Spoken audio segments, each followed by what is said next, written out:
Let's take this further. And today also I'm quite excited to listen to our experts, their knowledge, their perspective. So let's start with our first session. So are you all ready for the first session? Yes? Alright. So our first session is towards gendered approach to autism health. And our session chair would like to invite on stage Mr. Ajay Kira, Minister of Health and Family Welfare, Government of India. Welcome, sir. Good morning. It's amazing to have you here. Can I have you round of applause for Mr. Ajay Kira, please? And I would also request Ms. Tamara Cohen-Basley, Society for Health and Medicine USA, to please join me on stage. Welcome, ma'am.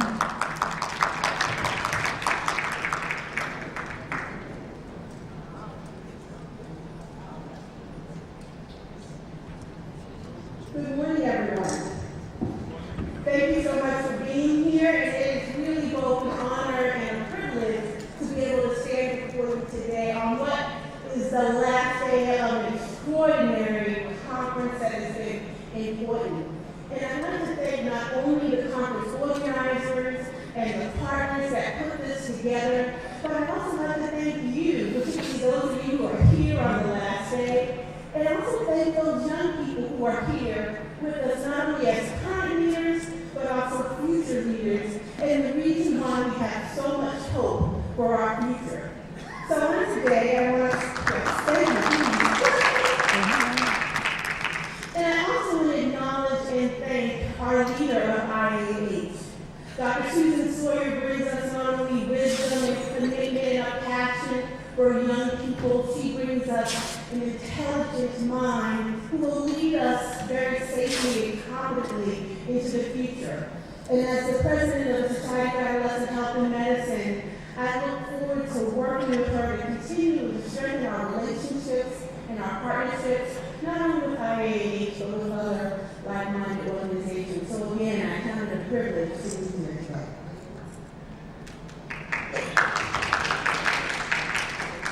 I'd like to introduce our first speaker. He will be speaking to us today on toward a gender approach to adolescent health.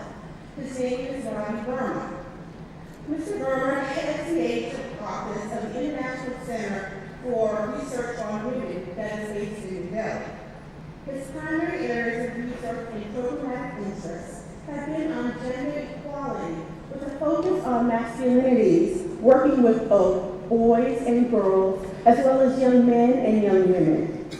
He and his team at the International Research Center for Women have been the co-creators of a program that's called International Men and Gender Equality Survey, also known as IMAGES, that has worked jointly with Gary Barker and Paramunda and his team. He has also led various rounds of IMAGES in India. Some of these well-known programs that he has done include Iaah, Gender Equality Movements in Schools, also known as GEMS, and Parivartan. GEMS, a primary violence prevention program working with both young men and young girls and young boys, has occurred in school settings throughout India, as well as government schools in Vietnam, Bangladesh, Philippines, among many other countries. Similarly, Parivartan, which is a sports-based program, has actually also worked closely with grassroots soccer in South Africa to generate joint learning opportunities on issues of gender equality and violence prevention by engaging men and boys across cultures.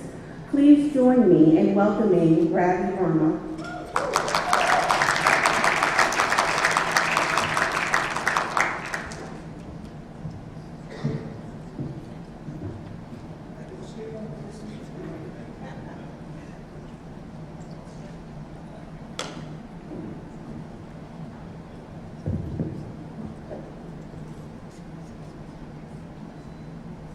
Is it? Okay, there it is. All right. So very good morning. Thank you very much. I'm sorry for a little longer introduction. I thought you would abbreviate it, but thanks. So when I was asked to deliver this keynote, I was wondering what exactly am I going to talk, because whomsoever I talk to, people say, gender, we have cracked it.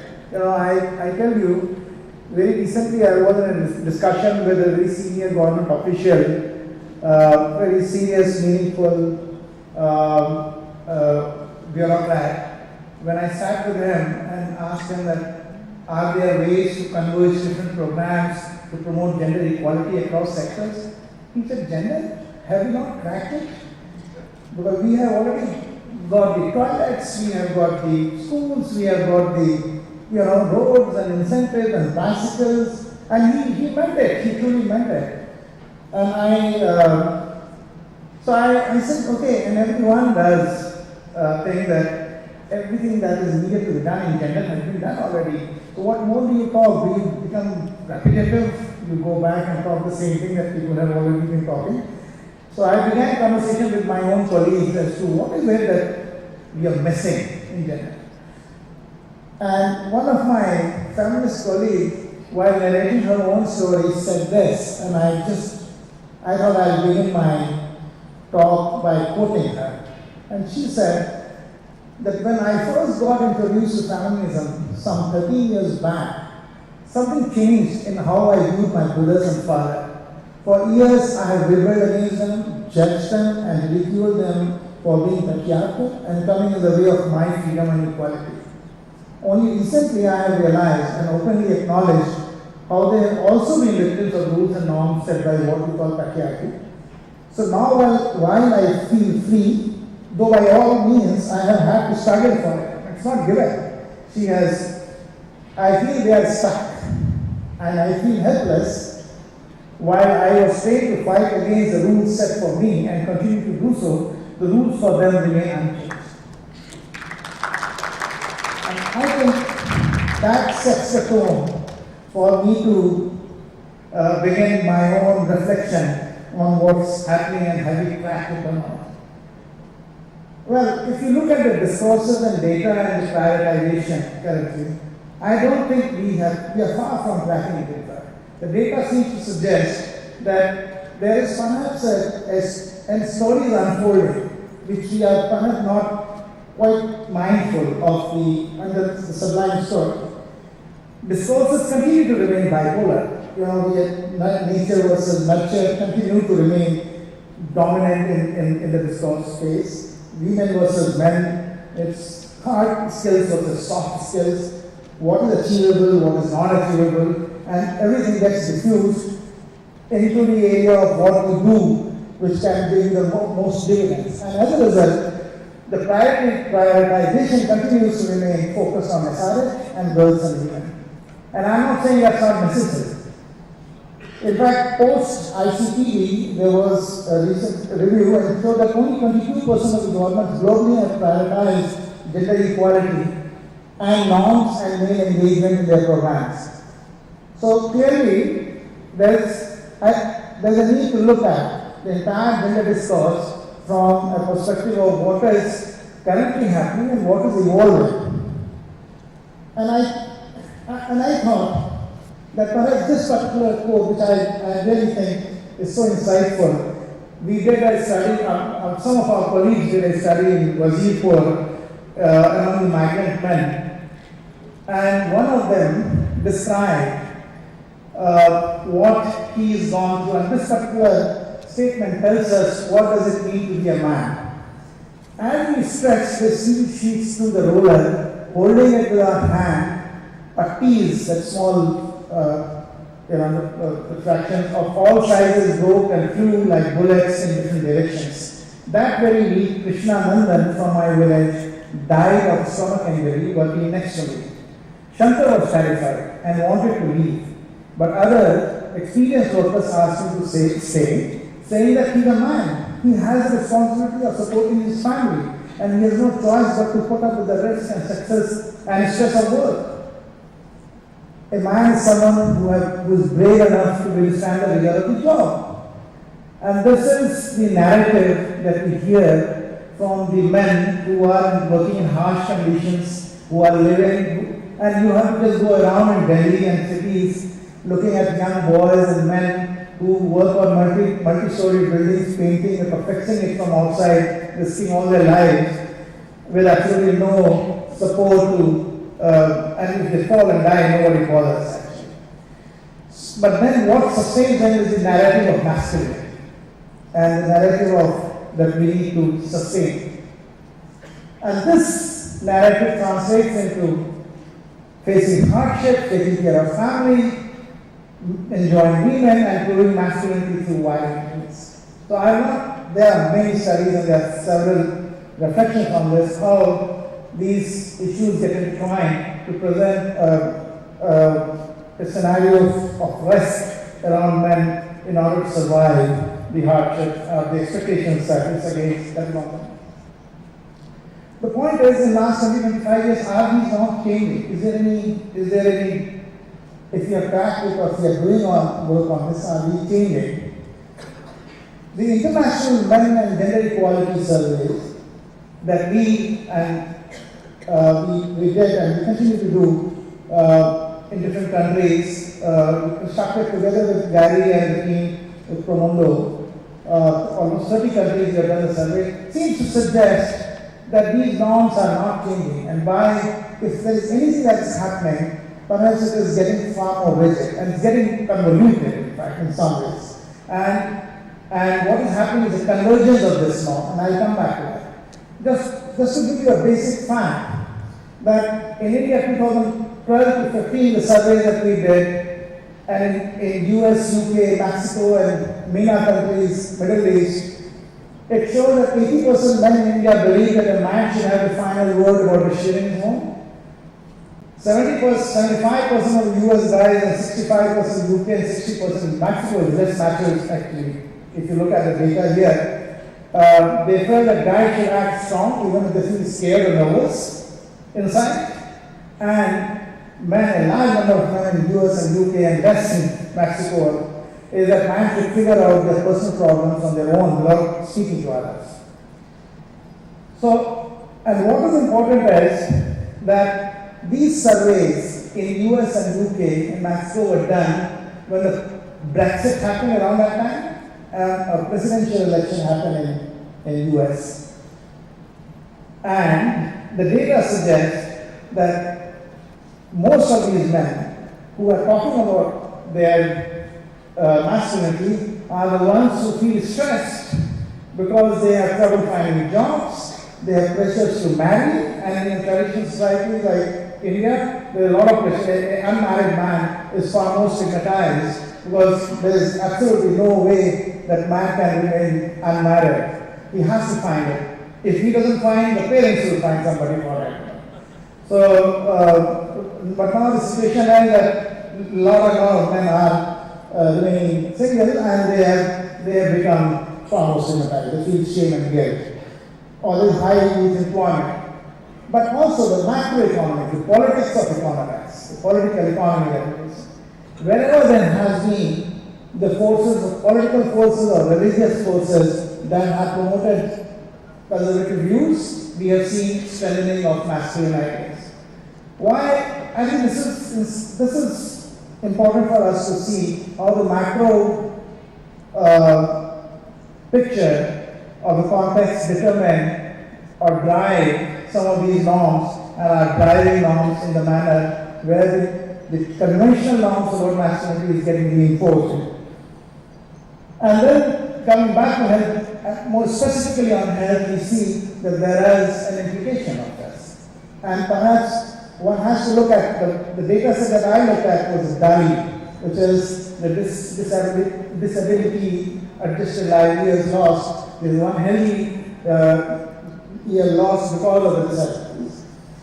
And that shows, because of the fact that there is a pressure to be tough, and it creates taboo around health seeking. Most boys and men don't seek health, in fact, many studies will tell you that.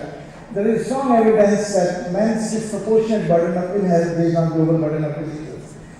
And this is 2010 data, my friend Lancet, the top 10 daily DALIs globally burden are the men-related actually. Ischemic heart disease, cardiovascular diseases, and HIV/AIDS, low back pain. Of course, that's less different. But I want to draw your attention to the road injury activity, which is almost 2.5–3 times more than women for the men.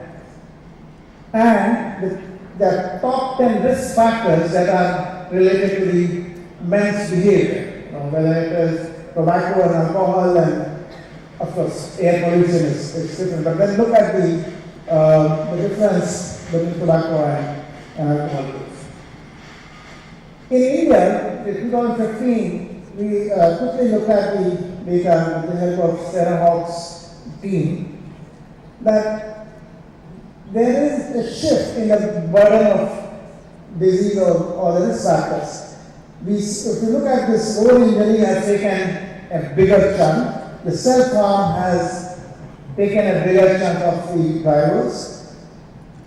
And then there's other men-related. Similarly, there is a similar trend among women, in fact. Self-harm has taken a major. In the last 20 years, women are now dying because of these women girls, and road injury has taken. Of course, lesser to the proportion, but then they are gaining, they are there in that same space as men dying for their behaviors. And I think what it suggests is the tobacco and alcohol industry definitely has cracked the gender. If not the development guys and if not the others, they have definitely created and targeted young people and men and boys. We did, at ICRW, we did an intensive study of alcohol and youth and did map the colleges in Delhi and Mumbai and map the alcohol outlets around them. I just give you the example of two sites in Mumbai, West and South Mumbai, that how the Red Star is the college, which is undergraduate colleges, and according to the law, these alcohol outlets are not supposed to be there within 100 meters or less. But most alcohol outlets and larger number of alcohol outlets are closer within the circles of the colleges. They are attractive. There are resto bars, there are bars, there are outlets where these boys and young boys and girls can go and drink. And this is in West Mumbai, but again the similar pattern. It is just a preliminary Google mapping of just looking at the spots of the alcohol outlets around the schools, colleges. And most the recent study does show that the smoking among women and girls has almost multiplied 2 times. And during 2005 and 10, in fact, the smoking among men has gone down in India, but there is a massive increase of smoking among the women and girls, which is an emerging concern actually. So is the masculine goal to solution? I mean, are we moving in that direction? It seems that the entire gender norm change that we are talking about is very unidirectional. Girls' mobility is extremely restricted compared to boys, but girls are often rewarded for taking on masculine traits of being good at maths, science, assertiveness, stepping into male professions, whereas boys are strictly criticized if they step into traditionally female spaces, particularly caregiving. We have not seen this some kind of a push for boys to take care and to get into the caregiving kind of role. So, what we see is that even girls and boys more, because they are anyway in that space, they are all adopting the acceptable behaviors, and the industry and the sectors are promoting that kind of norms. It's by the icons, by the messaging, reckless driving, and we see violence. So they become all acceptable masculine behavior within the spaces of both young men and boys and changing gender norms. We did, and this is just not to promote, I'm not talking about gents in particular, I just took an example. How do we then address sex? What exactly does it mean? There have been gendered approaches. People say start early, work in the schools, work with the young people. And we have also seen there are many studies, there are many programs like GEMS that have demonstrated that if you do focused early interventions, you see the results of that for some time. At least you see the results, which is a randomized control trial which showed that gender programming does produce positive results in terms of boys and girls changing their attitudes and self-reported behavior. But we also know that start early is no vaccine. We know that we must recognize, and I think this is what is important, we must recognize that gender is not about women, first of all, alone, and it is not a linear, simple, constant process or concept. And starting young is essential, but young boys and men, they come out at the age, we just said that by 10 years of age, the gender norms are set. But that is the age when these boys and girls are coming out of the control of parents, seeing the world and learning newer traits of presenting themselves as men and boys. So recognizing that that's a crucial age, but that's where the journey is begun, actually. And it's a life cycle though. So I was talking to Gary and he said it's almost like nutrition. You should not only eat well to remain healthy, but continue to eat well to remain healthy, actually. So it's just not one-time food that you take and you will remain healthy. And then we must, when working on gender, we must understand and recognize that there are unaddressed underlying drivers of norms and behaviors embedded into the inequalities, inequities, into the commercial interest of products that needs to be addressed. Everyone has the corporate sector has a major responsibility. In fact, in this, the alcohol and tobacco industry has a responsibility in this field. And I think the question then is, how do we make gender a fluid concept? Where exactly is the lever that would generate that when a girl can say that I like girlies, or a boy can say I like girly stuff, I like wearing really adorable clothing, making me feel pretty or cute, but I'm not a girl. So I think knowing the differences and yet not being judgmental and being part of the continuum is what we need to be placing into the center stage of gender discourse, which is completely missing. So I like men's stuff, be a prince, charming, or a gentleman, and I'm not a boy. I think adolescent must be left with the choice of considering what is girly and manly, and for them to decide what they want to do. I just want to stop here in a broad sense, if there is anything to have been happy about. Thank you.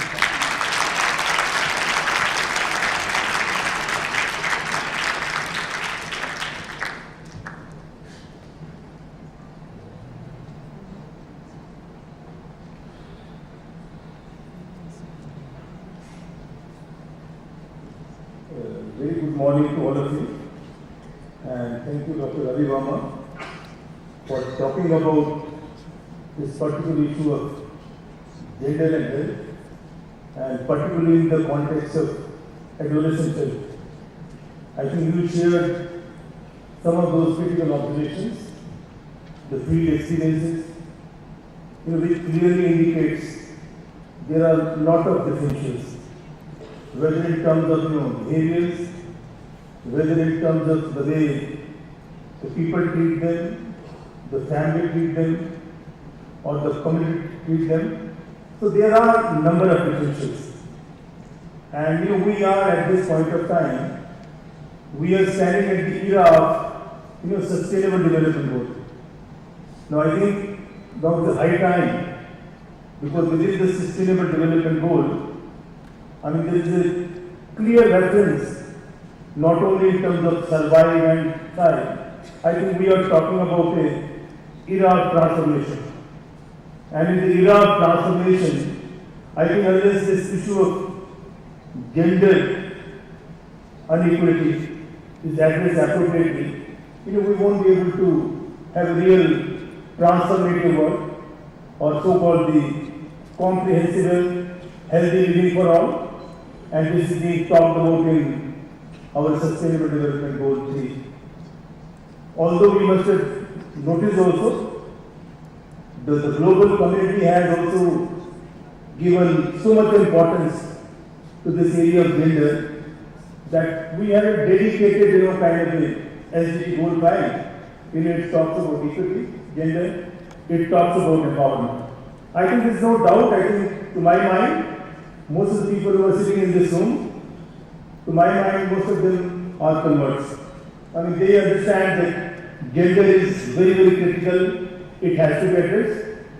But the important thing to discuss, debate, is to how to get it implemented in the field, how to get it implemented, whether in the mind of the policymakers, whether in the program managers by implementing the program, or maybe within the families, within the community. I think this message has to go beyond this conference room, it has to be in the field. Only then we should be able to address the issue of gender and health to achieve our real goal of SDG goal of survive, thrive and transform. I thank you very much, Dr. Ravi Verma. I think you covered very comprehensively. So before we go for the next session, we will seek some remarks, comments, questions from the audience, from the floor, and I think Ravi Verma will be very happy to respond to those questions. Yeah. Can you just give me Can you just give me mic? Yeah. Please introduce yourself and then you can ask questions.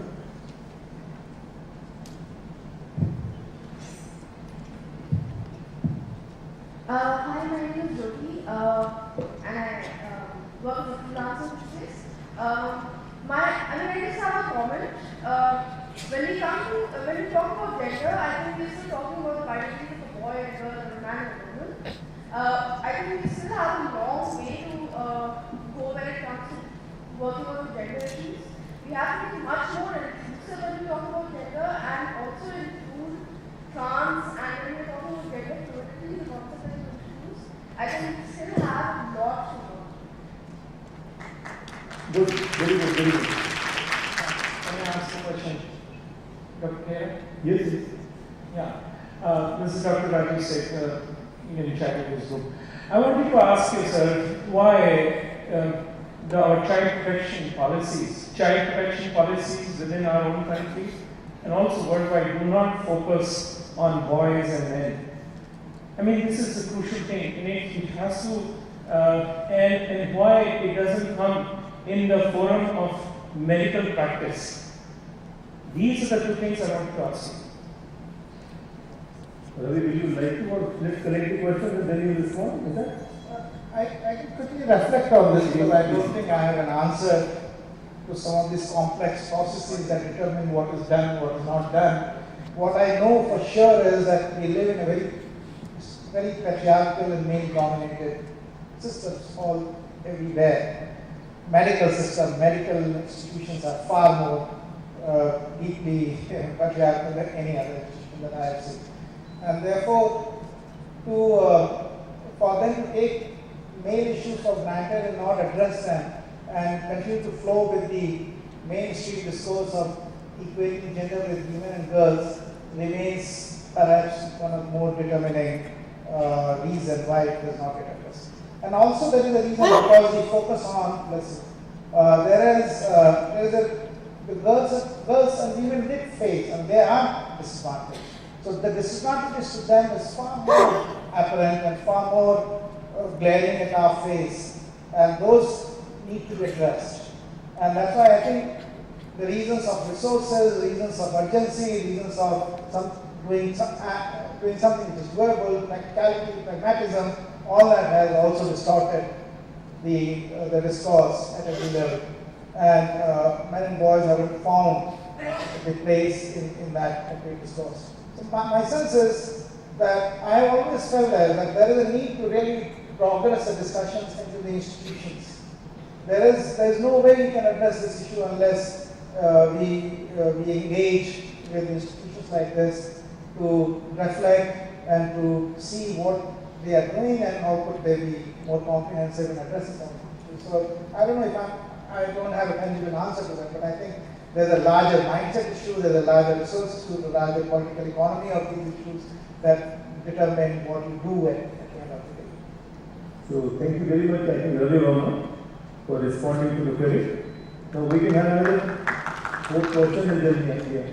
Hi, I have a comment. And since I'm supposed to introduce myself, I'm Subhita and I identify as a non-binary person. I've had a long struggle with my gender. And what I want to bring to notice to everyone over here is that for the past few days, we've been talking a lot about health. And gender is something that does not come up. And I like to thank Jyoti for bringing out that gender is not just binary. And what I want to make you see is that when you are having this conference, and someone goes on stage and you start with ladies and gentlemen and you refuse to acknowledge that in the room that you're sitting in, there are trans people, there are non-binary people, and day after day for the past few days they've been walking out of these rooms because you refuse to acknowledge that we exist and we're here. And you refuse to talk about us. And that has to change, and that change has to happen now, it has to happen today. We're not negotiating anymore. We exist and you have to see that. And you have to talk about us, you have to talk about our problems.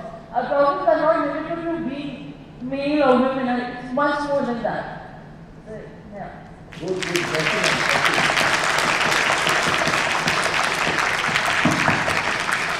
So, I think we can have one more question and then we start with the next session. Excuse me, sir. Okay. I'm Dr. Iaah Sugar, I'm an adolescent pediatrician. What we see is that the masculine and feminine energies are there in everybody. Just like the yin and the yang energies in the same person. So the males have more of masculine energy and the females have more of feminine energy. The ratio changes in between. So this is what is causing all the confusion. And this gets involved in our health issues, gender issues, parenting issues, and other things. Your comment on this? No, I think you are talking about the physiology actually. We are talking about real social system, but I think your point is absolutely valid. Yeah. So thank you very much, I think, for this kind of comment. And then I request my co-chair to interview the second session and the second part of this. Thank you very much for your comments and questions. I'd like to call up to the dais Anne Simone Parent. She is an associate professor of pediatric endocrinology at the University of Reggie in Belgium. She was trained there and also at the University, the Oregon Health and Science University in Portland, Oregon. She actually is the head of developmental neuroendocrinology there, and that's at DIDA, Neuroscience University of Reggie. Her laboratory studies the effect of neuroendocrine disrupting chemicals on the hypothalamic control of puberty and hippocampal neurogenesis. She is also the secretary of the Belgian Study Group for Pediatric Endocrinology and secretary of the Working Group of Pediatric and Adolescent Gynecology of the European Society for Pediatric Endocrinology. Please join me in welcoming Anne Simone Parent.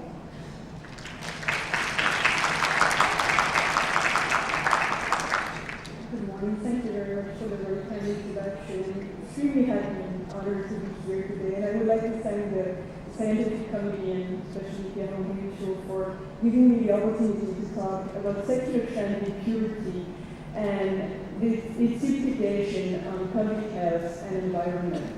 And we were discussing with Iaah today about this new interest in this early period of puberty between 10 and 14, and I think that's what we're going to talk about. So the onset of puberty results from the reawakening of a complex neuroendocrine machinery, and the hypothalamus in the brain is actually acting as a coordinator of different cues. You have environmental cues, such as endocrine disruptors. You have internal cues, such as neurotransmitter or glycan factors, and some peripheral cues, such as leptin, for instance.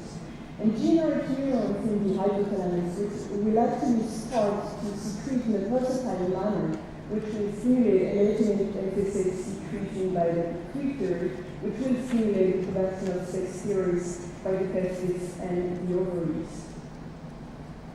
And you can see here a classical distribution of age at onset of puberty. And we know that onset of puberty in girls is marked by onset of breast development, P2, and then the end of puberty is marked by menarche in girls. In boys, onset of puberty is marked by genital development. And based on this distribution of age at onset of puberty, we define early onset of puberty or precocious puberty as breast development before the age of 8, or menarche before the age of 10, and for boys, genital development before the age of 9. But we're going to see that this Gaussian distribution of age at onset of puberty is actually not exactly the current situation. First, we can look at the secular trend in age at menarche, which is the easiest to remember for women, obviously. And you can see here the secular trend that between 80 and 90 for the Western countries mostly, all the way up to 1960. And you can see the decrease in age at onset of puberty or age at menarche, probably related mostly to the improvement of the conditions of life and nutrition. Since the 1960s, in the Western countries, age at menarche hasn't moved anymore. And you can see that in some countries, such as China or India, for instance, it is still decreasing. And that's what you can see here in a recent study in India. So you can see on the left panel the age at menarche based on the birth cohorts.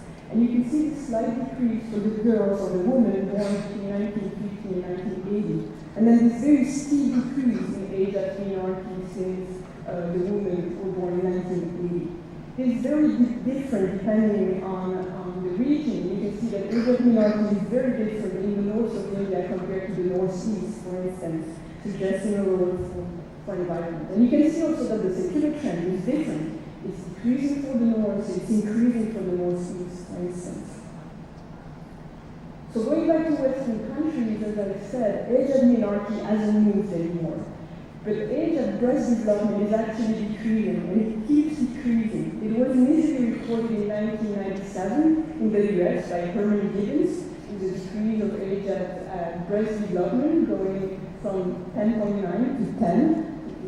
Quite important. It keeps decreasing, and obesity was presented as the first explanation, the increase in obesity being associated with early pubertal development. But that was obviously not the only explanation, because you can see here the same type of data for a Danish population. And this population was lean. And you can see the probability to develop breast development depending on age. You can see in red the curve from the 1990s, and then in blue the curves for the year 2006 and 2008. And you can see this shift toward early breast development in the Danish curve. Age at menarche still not moving. So this again suggests a possible role for the environment. And we see the same thing in Belgium. And actually, we have another surprising data. So you can see in orange, again, the cumulative percentage of girls presenting breast development depending on age. And in green, the end of puberty marked by menarche. If the distribution is Gaussian, as I showed you initially, then you should have half of the population on one side of the mean and the other half on the other side of the mean. And that's absolutely not the case. You can see on the right panel that for the orange curve, which is breast development, we have a skewing toward earliness. So the girl tends actually to develop early. But what we see also is actually a skewing toward lateness for the end of puberty, so for menarche, showing that puberty is actually lasting longer in children. And we have shown exactly the same for the boys, and it has been shown in several countries. So what we can say so far is that the pattern of the timing of puberty, the distribution of age at onset of puberty is changing. It's changing toward precocity, but also toward delay or lateness for the end of puberty. And it happens in both sexes, not only in girls. What I haven't shown you for the sake of time is that the prevalence of idiopathic sexual precocity is actually increasing strongly, and is more and more frequent in females compared to males. Which again suggests a possible role for environmental factors. This could be nutrition, it could be psychosocial stress, or it could be endocrine disrupting chemicals. And we're going to see a few examples of the effect of nutrition and endocrine disrupting chemicals on puberty onset. So you know the theory of the developmental origin of health and disease, showing that the developing organism is extremely plastic, but this plasticity can actually be maladaptive when exposed to aggressions such as nutrition, stress, or endocrine disrupting chemicals, which will lead to multi-system manifestations much later in life, such as alteration of reproduction, alteration of energy balance, or abnormalities of the brain development. And we're going to see some illustration of this, first starting with nutrition. So you can see again the secular trend in age at onset of puberty, which is here marked by peak high velocity in girls. So what do we see? We see that actually age at onset of puberty is very different depending on your BMI, with the headless girls developing much earlier than the lighter girls. And the secular trend also is much more marked. It is actually a Danish study for the girls who are the headless, which are in the fifth quintiles in terms of BMI. So that illustrates the effect of BMI at the time of puberty, when you will actually start puberty. But what we know now, and it's in concordance with the DOA, the development and origin of health and disease, is that your birth weight will actually define when you're going to go through puberty. And you see here three different curves of, again, cumulative fraction of male girls, depending on age. And you can see this shift based on birth weight. So the lower your birth weight is, the earlier you're going to enter into puberty. And what has been shown also is that those girls with low birth weight are actually at higher risk of obesity and metabolic syndrome later in life. Another environmental factor is endocrine disrupting chemicals. So according to the World Health Organization, you know that an endocrine disruptor is an exogenous substance or a mixture of substances that alters the function of the endocrine system and consequently causes adverse health effects in an intact organism or its progeny or subpopulation. So they can act through different mechanisms. They can alter hormone synthesis, transport, action, feedback, metabolism, or they can even have epigenetic action. And the fetus and the newborn depend on hormones, of course, for their development, so they're extremely sensitive to endocrine disrupting chemicals. And they're crudely defined as estrogen agonists, androgen antagonists, thyroid hormone antagonists, or PPAR gamma agonists. And so early exposure to those endocrine disruptors will alter early programming mechanisms and lead to disorders of development, homeostasis, and reproduction.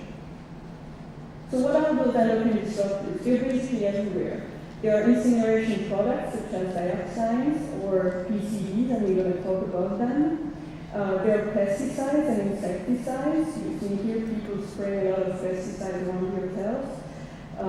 Phytoestrogens as well. They're present at home. You have plasticizers such as phthalates or bisphenol A, flame retardant, which are in the clothes or in the furniture, cosmetics such as carbon. All of them are endocrine disrupting chemicals. And you can see here a report by Iaah showing the trend in the production of chemical products. And you can see this huge increase since 1970 all the way up to 2010, an estimation for 2020, with an increased production in Japan, Korea, Australia, Western Europe, North America, but also in Africa, Asia, India, China. And we know so far that there is 50 physiological hormones in humans, but there are actually 130,000 chemicals listed by the European Chemical Association, and 1/3 of them is actually produced at the level of more than a ton per year. Among those, more than 10,000 are considered by the American Environmental Protection Agency for endocrine disrupting screening, and only 1,000 of them are studied so far in the literature, which means that 99% of them are still totally unstudied and unknown. So what do we know so far? We know that early exposure to endocrine disrupting chemicals is associated with increased risk of obesity, type 2 diabetes, genital malformation, male infertility, puberty disorders, and we're going to talk about that, breast cancer, or maybe even more concerning, it is actually associated to IQ loss, autism, hyperactivity. And I told you that endocrine disruptors are everywhere. And you can see here the profile of 77 women during pregnancy. The women who were the least exposed to a whole series of metals, PCBs, flame retardants, the women who were the least exposed were exposed to 17 chemicals on the given day of their pregnancy.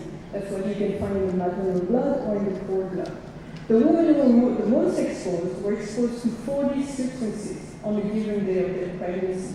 And the only limit is actually the number of substances you can detect. Here, they can only detect 40 substances. They are now up to 150, and they can detect 150 compounds in pregnant women.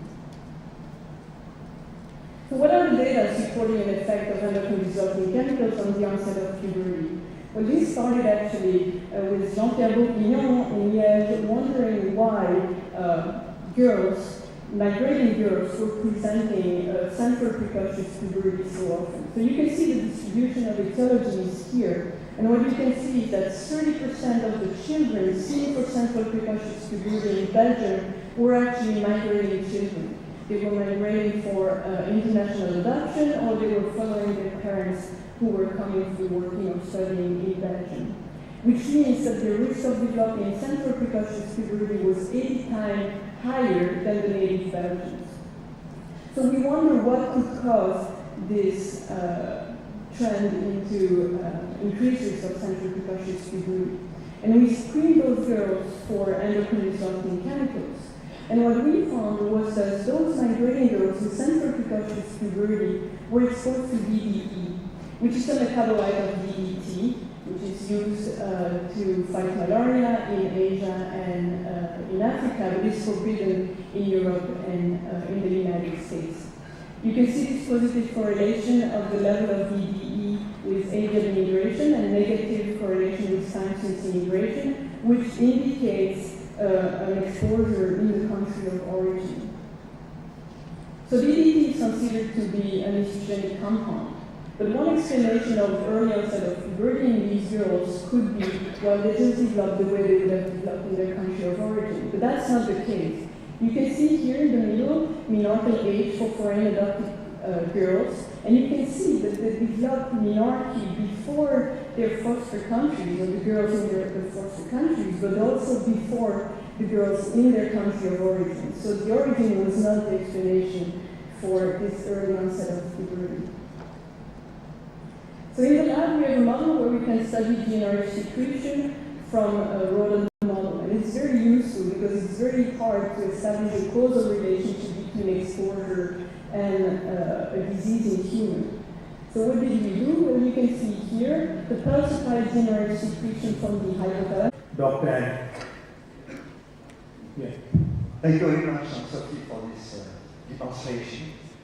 I have a very concrete question. Given the number of substances that potentially cause harm both to the pregnant mother and the fetus or the very small babies, what kind of concrete advices can we deliver to pregnant women? And this is a question I've been asked several times. What should this pregnant mother avoid? Do they have to, adopt specific strategies? Because we have little control here on all these substances. Thank you for your question. I think there is two kinds of observations or advice. The first one is what, as a healthcare provider, what can you tell to the pregnant woman? Things like drinking or eating in glass containers rather than putting plastic containers in microwaves, limiting the use of skincare products, for instance, and those things have been shown to actually decrease exposure of the pregnant woman and the fetus area. But there is a series of things you cannot decide on, basically. You're exposed to pesticides because they're being sprayed next to you. It's hard to decide. You take fruits, they're organic, but they've been wrapped in something you cannot control. And I think that's why we also need to go to the governmental level and act on decisions about those substances. Thanks very much. My comment also is a fascinating and terrifying presentation. You focus very much on antenatal and postnatal exposures, but I wanted to ask you about sort of earlier in development. I wanted to ask you about the periconceptional exposures and others. I wanted to ask you about preconceptional exposures, like 4 months, where the male gamete is developing, where the female gamete is maturing.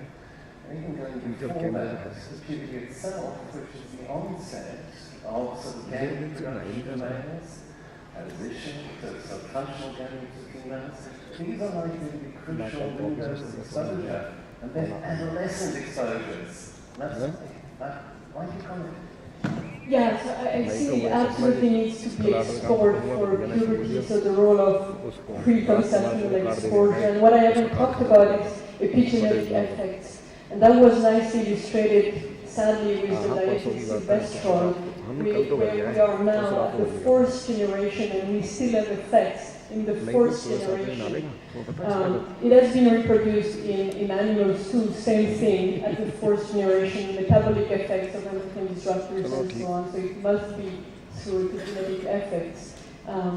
So that's one aspect. And then the other one, which is also quite fascinating, is the differential effect of the environment if you look at early exposure or if you look at peripubertal exposure. It's the case for obesity, it's the case for food restriction, so the effect, or even for certain psychosocial stress. So if you expose girls to psychosocial stress very early on, they will develop early puberty. It's been shown in war or some very stressful family situations. And then if you expose them to the same stress right before puberty, they will actually stop puberty basically and have delayed puberty. Same with nutrition. Low birth weight, early onset of puberty, low peripubertal weight, or rather the opposite, high peripubertal weight, early onset of puberty. So it's really quite fascinating too. My name is Samir, I'm a consultant. Thank you for the very detailed technical presentation. I have a comment, actually. It's a takeaway for me. I will follow up with you to take that presentation, if that's okay. These are the takeaways. So what I take away is harmful chemicals adversely affect puberty, SRH, all of that. And it's not just the social environment that impacts SRH, especially young, it's the environment itself around us. So my question, why I go to everybody here would be, how much of this, with all the research, goes into programming SRH programs for very young people, young adolescents. What I'm trying to say is, how much of consideration is given to environmental factors? By environment, towards environment, when programmers program large-scale interventions for young people. Can we isolate, can we work in isolation from considering environmental factors and get into social, or do we have to make that an intrinsic part of programming and approach to SRH issues? I hope you got that. Thank you very much. In the interest of time, because we are just running out of time, we might have to close this session, but thank you very much for an excellent question. And I think we will continue to discuss on this issue. So let me now thank my co-chair, let me thank the speaker, Dr. Ravi Verma and Madam Annie, for an excellent presentation for both regarding gender and health and the science of the puberty. Thank you very much all.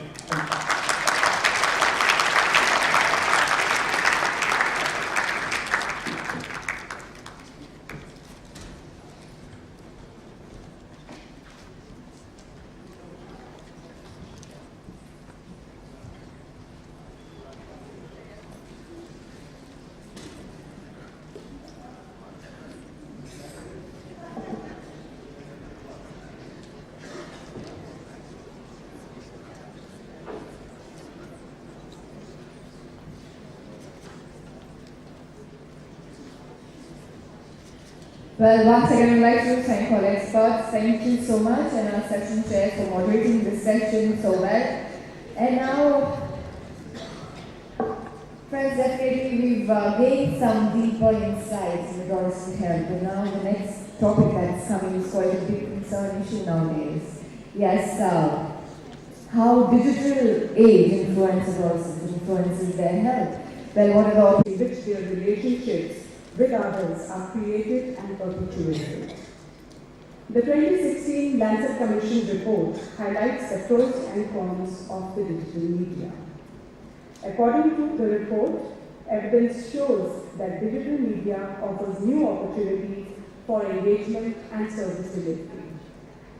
Adolescents are emotionally and developmentally primed for engagement beyond their families, and social media provides exchange of user-generated content which has been shown to be useful in creation and maintenance of social networks.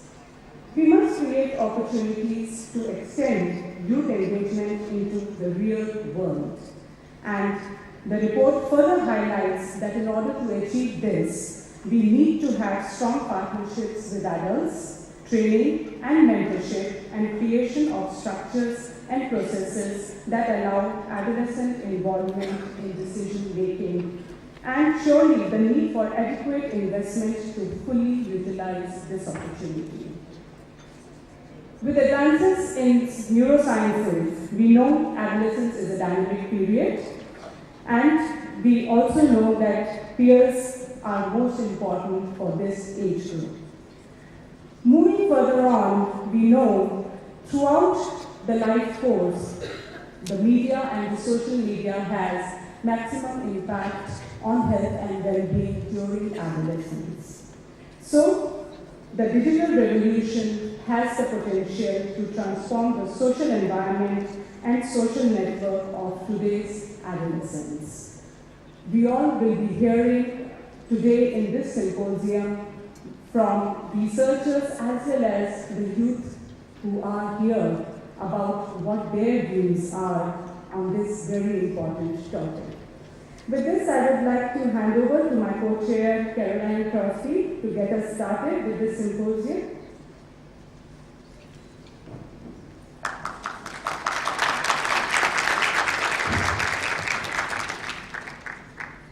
Good morning, everybody. Together with Monica, I'm really honored to co-chair this session.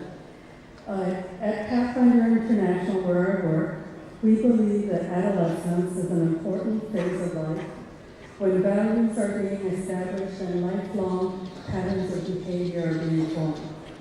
We recognize the need for approaches that incorporate attention to the multiple influences of social constructs at the peer, family, and community level. We understand that these influences significantly affect the ability of adolescents to develop and exert agency to freely make decisions. So like all of us here, I'm looking forward to learning from this symposium session on the use of digital technology, social media, sexting, and addiction, to learn about trends and behaviors and what are the implications for our programming and for the potential for impact. So with this, I'd like to introduce and invite our distinguished moderator, Dr. Michael Rich, to join us on stage.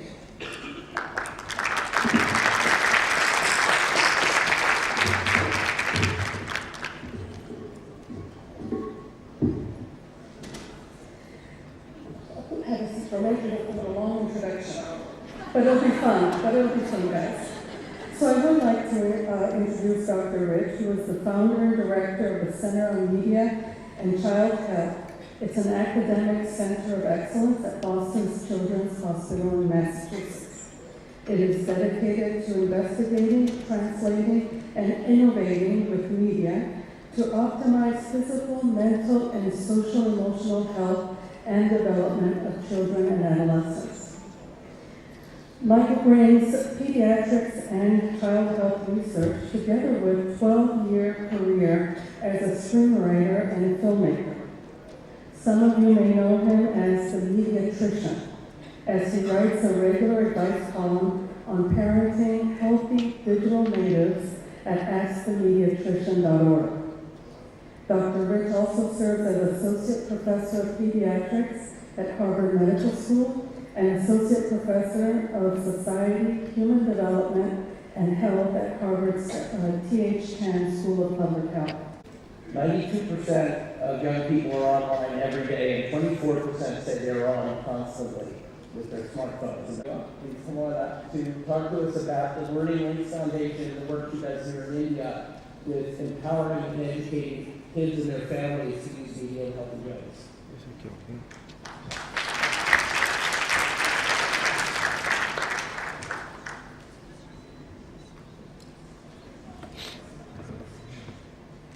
Good morning, and thank you for the introduction. Dr. Michael gave a global insight into the introduction of the social media, the issues, the challenges, and also an insight into what's happening in the Western world. My talk will be more focused from India perspective, and the lessons that we have learned from the other countries and how we are implementing them in our country. So, as Dr. Michael mentioned, technology is all around us. All of us are totally immersed in technology. In fact, if you would have noticed, when we or our kids are around on a bed, there are so many wires and connectors and devices all around us. Everything is at the click of the mouse. Technology has a lot of opportunities, and we love these opportunities. We love to have these conveniences around us. But when it comes to our children, we get so bad. We get so worried. We get so worried when we use technology. Why is it so? Is it because technology is bad? Bad as in bad? Okay. Is it because technology is risky? Okay. It is not technology. It is the way we use technology. It is the way to members of the society use technology in a negative manner which presents risk to our children. So the answer lies not in blocking technology for our kids, but in empowering our kids to be smart digital citizens, managing the technology smartly. So my topic, preventing the cyber crimes. We've been working with NCPCR, National Center for Child Safety, to actually work out child safety messages and curriculum, especially after the blue whale syndrome. And also work with the cybercrime cells to sensitize the police on how to handle these cybercrime cases. But all of this needs a lot of support, and then we actually would like, if there are organizations who would like to support us further on this, we would like to take up this challenge. And you would have received the bookmarks, the Stay Safe bookmarks. That is a community which we have set up. Please go on that page, because the children often post their queries over there, and then we answer those queries, and we very regularly post the safety tips, like parenting tips, online gaming practices, and whatever helps the kids to be smart and safe in this world. And we have reached across to over 400,000 children, but in a country like India, that is not enough. There is so much to do. Thank you.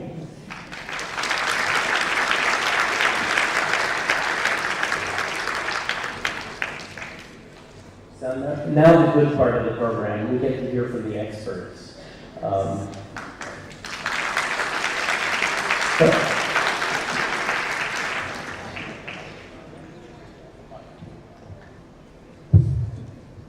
I'm always learning from my patients, as I know many of you are. So I'm going to see if I can learn something. Let's start with, I'd like to ask each of you the thing that has made you feel the best that you've run into online, and the thing that has made you feel the worst. Let's start with the guys. Yeah, actually introduce yourself too. Introduce myself first? Yeah, sure. So I'm 20, so no longer an adolescent, but maybe not an adult enough, and I'm studying political sciences. Maybe you will introduce yourself. Actually, answer the question, and then you can hand the mic. So what I feel the worst and the best about social media? Or tell me an experience, the best experience, and the worst experience.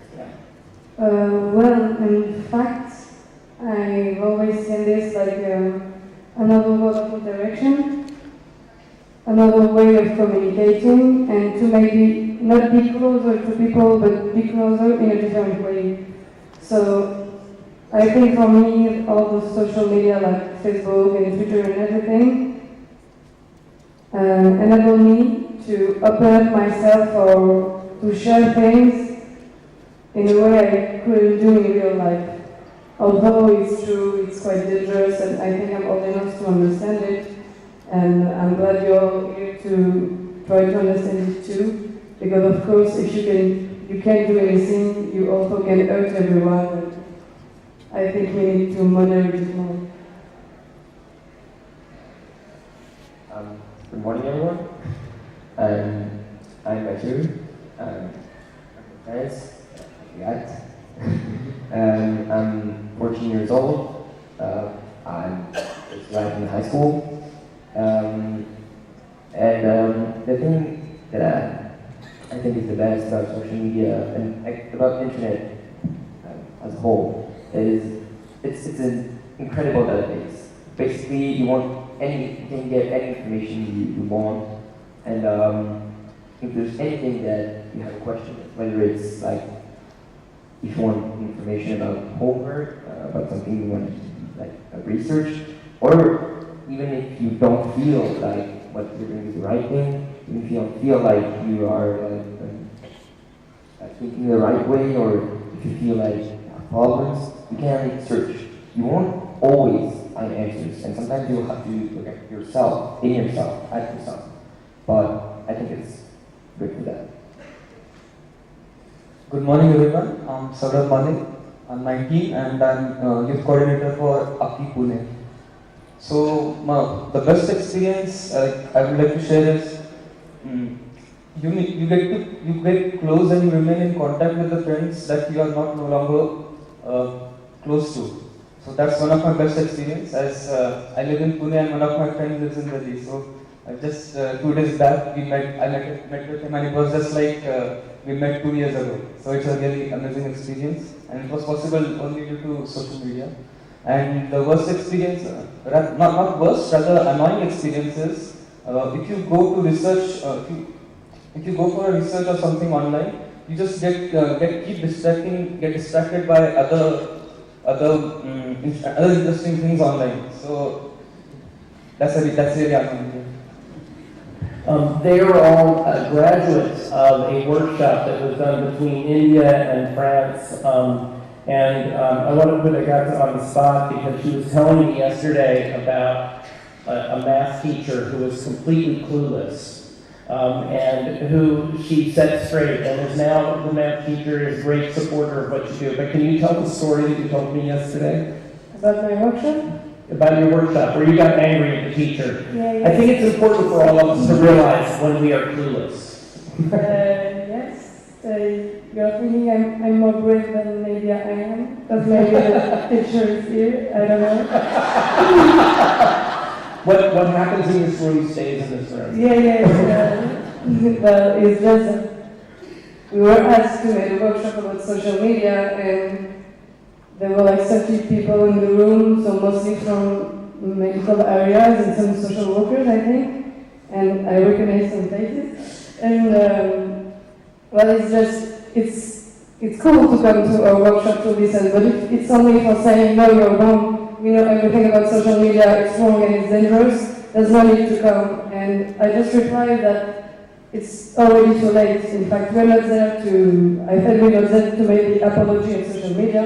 We all know it can be dangerous, but everyone is already using it. So either you learn, either you try to understand, either you go and you work with us, either you leave this room and you continue to work in your office thinking you know everything about everything and just stay there. For being judgmental and not being able to understand the social media as well as you do. Thank you all.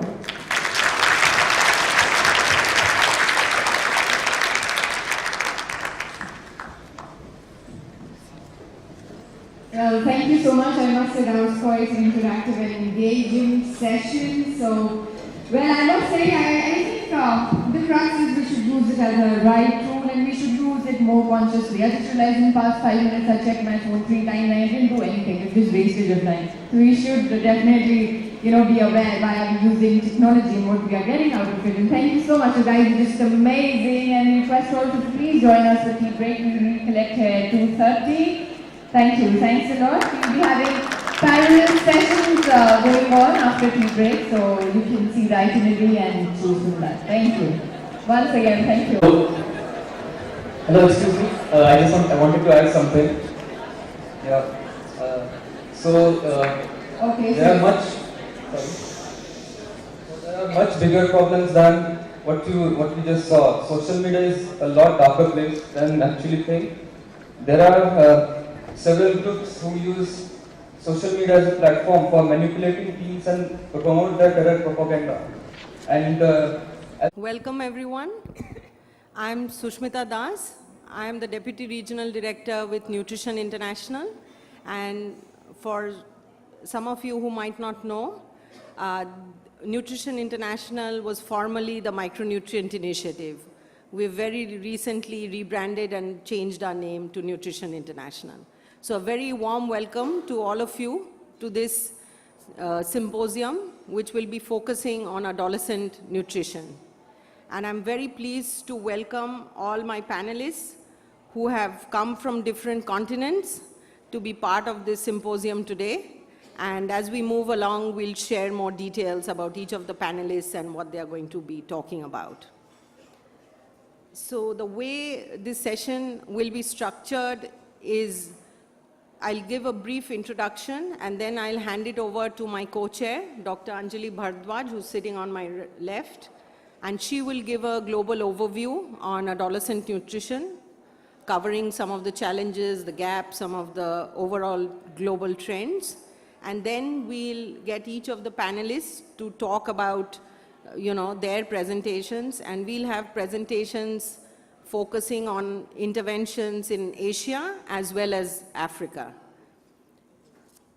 And we'll give each of the panelists about 10 minutes to present, and then we'll have 5 minutes of question and answer and move on to the next presentation. And at the end of all the presentations, I'm hoping we'll still have 10-15 minutes for a larger discussion covering, all the 5 presentations. So as you all would have made out from the name of the symposium, a right start to improving adolescent nutrition.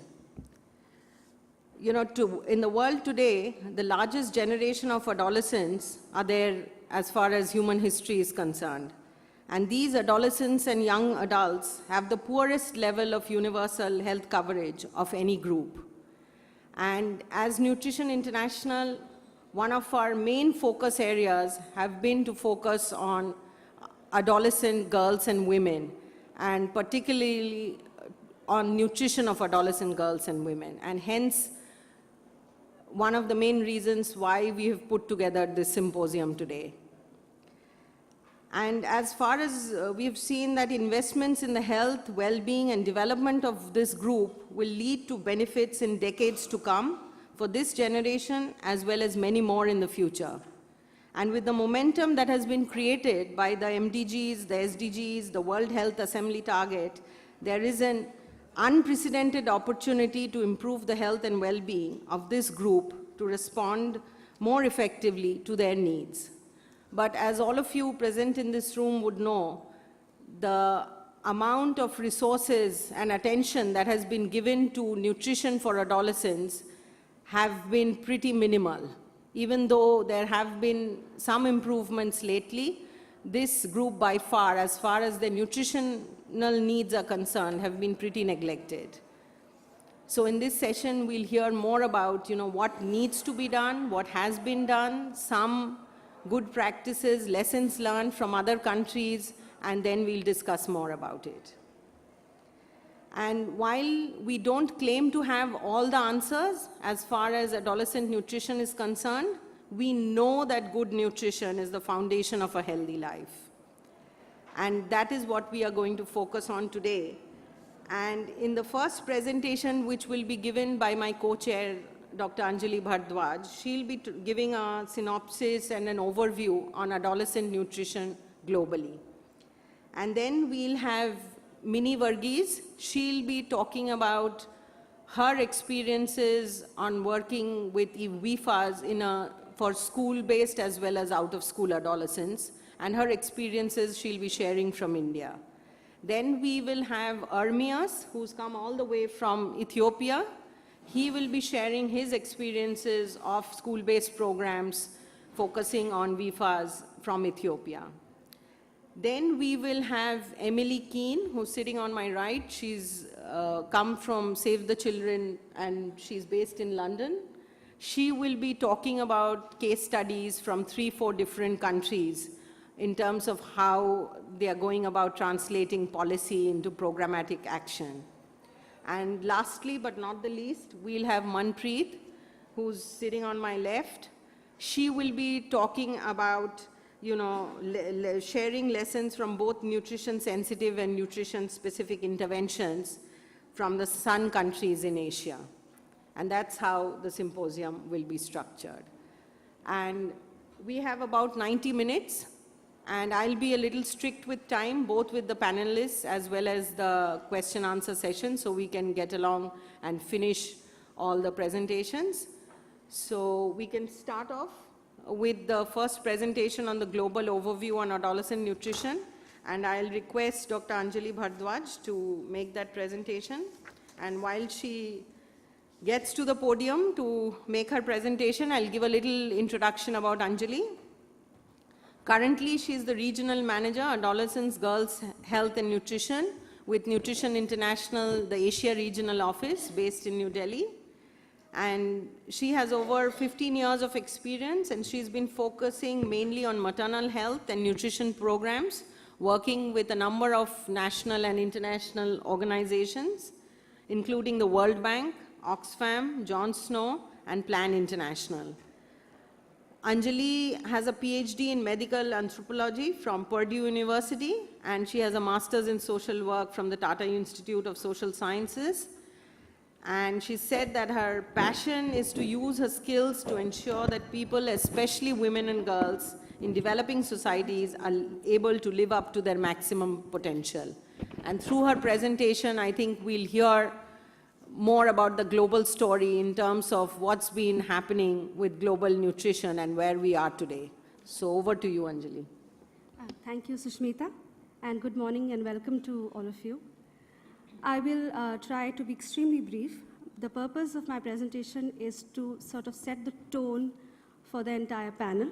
I will try and give a global context. I will begin with what we know and go on to what we don't and where we need to be. This is what we know for sure. We know that adolescence is the most rapid period of growth with highest nutritional needs. Within adolescence, the group of adolescents from 10 to 19 is further subdivided into two groups, that's 10 to 14 and 15 to 19. That's because the needs of these two groups are very different, even though they are within the same bigger subgroup. Also, the concerns of the two are different. The messages they listen to are different. Their health issues are different.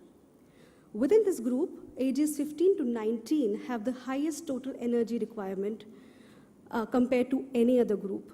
These are the children, if you have them at home or if you've seen otherwise, who are hungry the most. So they snack.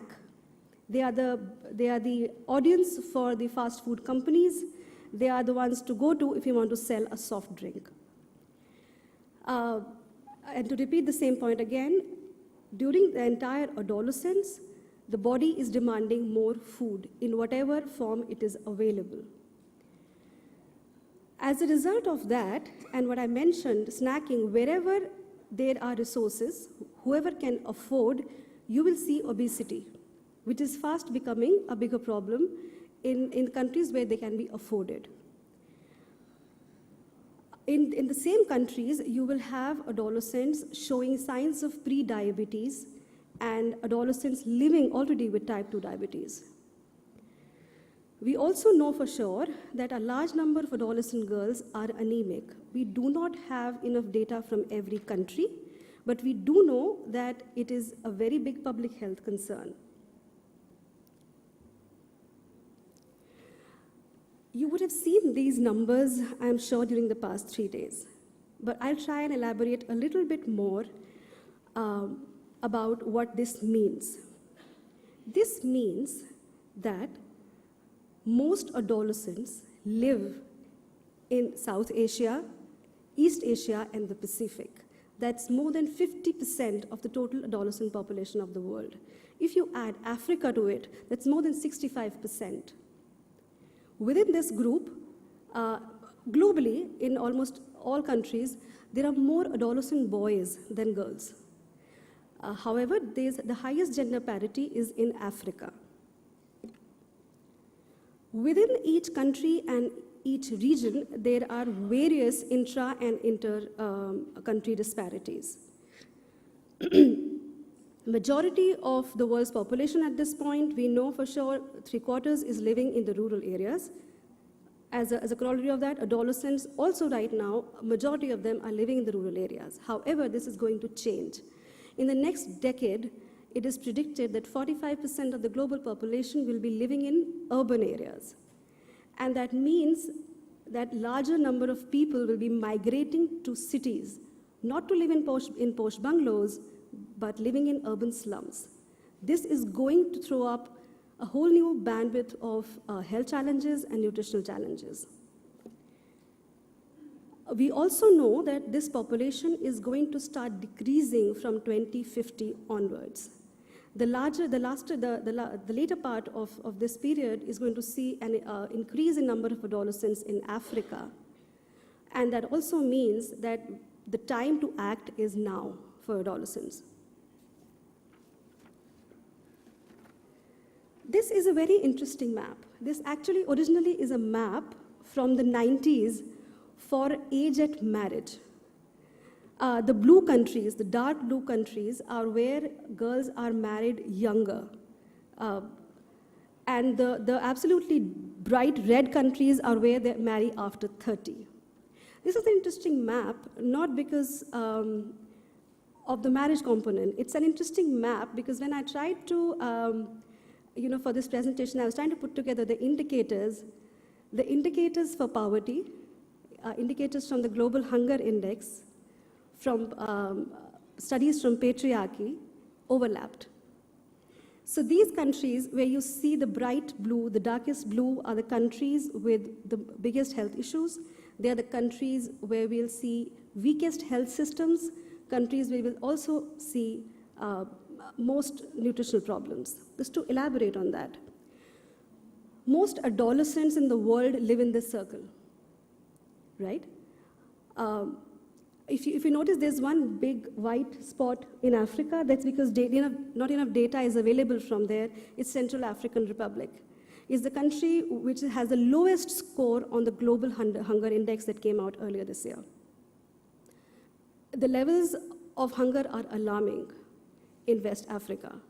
They are also alarming in South Asia, but the difference between Africa and South Asia is inequality in incomes.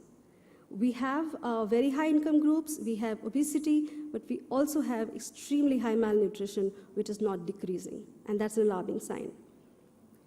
Another area of concern is the Caribbean and the northern part of South America. This is also where you see girls becoming pregnant earlier.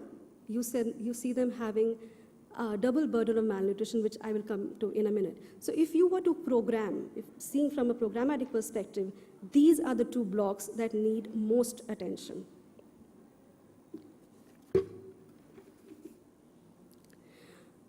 If I go further in the map, it is also obvious from the circle that I showed you that nutrition and poverty are inextricably linked. Within this map, countries that are most at risk are also the countries that are at risk for several other development indicators. I will discuss two major indicators here today, in addition to just pointing out the biggest health problems. These two are age at marriage and adolescent birth rate.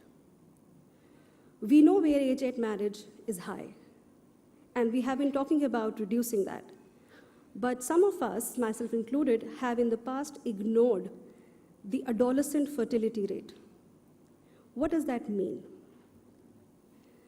That means the very definition is number of girls in the adolescent age giving birth out of 1,000. So number of girls out of 1,000 that give birth during adolescence is the highest in sub-Saharan Africa, and it is not decreasing.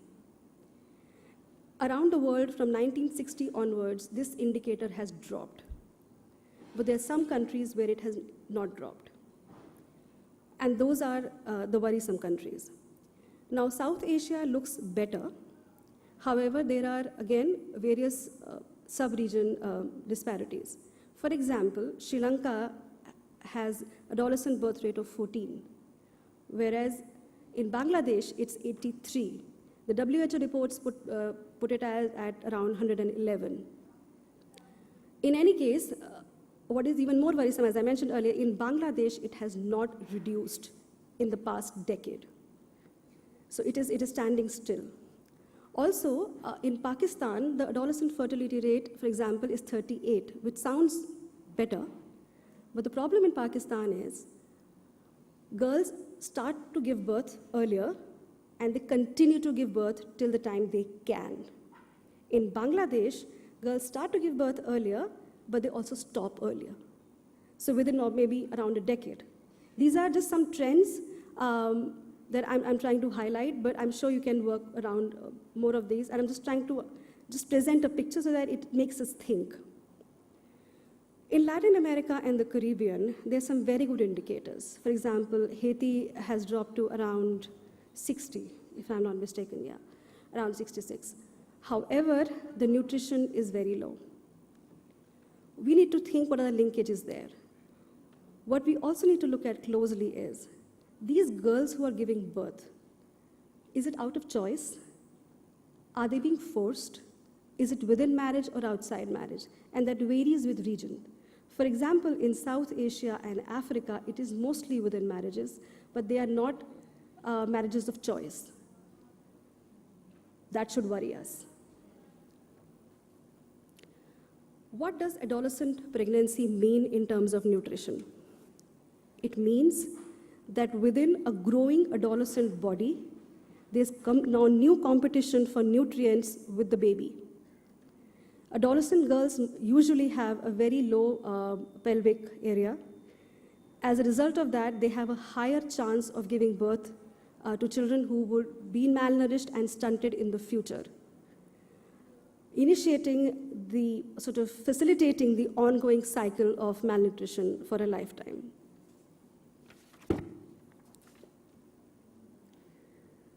Overlapping this with the world trends that we saw, these are the biggest nutritional issues in these continents. In North America, it's obesity. In South America, it's stunting and double burden of malnutrition. In Africa, it's severe hunger and anemia. In Asia, it's anemia, stunting, and double burden of malnutrition. Out of these, most programming is in Asia and Africa. And within these two, the most identified nutrition issue is anemia. That's because we have the most data on anemia. How much time do I have? Okay. I really wanted to spend more time on anemia, but I'll try and do the best.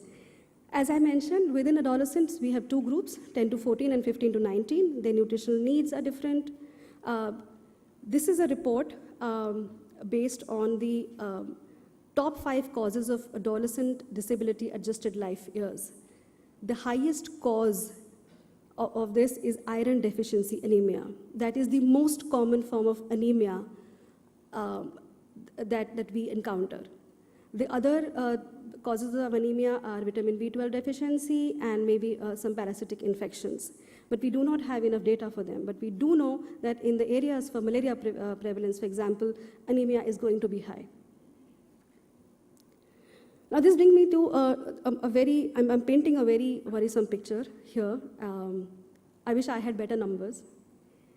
But despite that, that is from very little data. The biggest issue that we have when we want to program for adolescents is we do not have enough research and we have these huge data gaps. We simply do not know the current nutritional status of adolescents in the world. The anemia data, for example, is extrapolated from the data for women of reproductive health, that is 15 to 49 years. We do not know this group of 10 to 19, what does its nutritional status look like? How can we make decisions about a group that we do not know enough about? I cannot stress enough about the lack of data. Nutrition is a very complex indicator, as all of you know. We know that stunting is a very complex indicator. But we do know, in addition to that, we need to work on several departments. We need to work with several sectors. A health department cannot solve the nutrition problem alone, and I will come to that in a minute. We know for sure that the groups that we're completely missing out are boys and non-pregnant adolescent girls. We have some programming for pregnant adolescent girls, not because there's focus on them, but because they're coming in the ANC program. We obviously do not have any programming for emergency situations, not enough. These are the lessons that we have learned from our programs at Nutrition International. We know that we need to build bridges between health, education, and WASH. This is the beginning only. As we go further, we need to build more. We know that we need to focus on adolescent girls because they need it the most, and for that, we have to work with men and boys. It's not possible to work without them. We also know from individual studies that where hunger and malnutrition is most rampant, boys suffer from anemia as well. But we just do not have enough data. And it's not a good idea to ignore that group at this point. We know that community-based and school-based interventions really work well, and Minnie will talk more about it. We know that diet diversity is the most important lifelong strategy. We can focus on supplements, but it's diet diversity, investment in food systems that's going to give us the results. We have to work across the lifespan. Because this group is also the most susceptible to messages, especially social media, BCI, that's the behavior change interventions, are the key. Going forward, as I mentioned earlier, these are generic. Some of them we have not tried ourselves, but we do know that we need to build more partnerships. We need to ensure that nutrition is viewed in a larger context. In a larger context. We know that we need integrated intersectoral approach. And most importantly, nutrition cannot be delinked from healthcare. You see maximum malnutrition where there's absence of preventive and community health care. We need a robust health system in every country that we want to work in. We can't have a nutrition program and not have a health system. That will not work. We are trying to include nutrition education in the curriculum, but we need more inputs on that. And I'm a firm believer that we need to work not only in primary schools, but we also include this in medical education. Thank you. I want to leave with that note.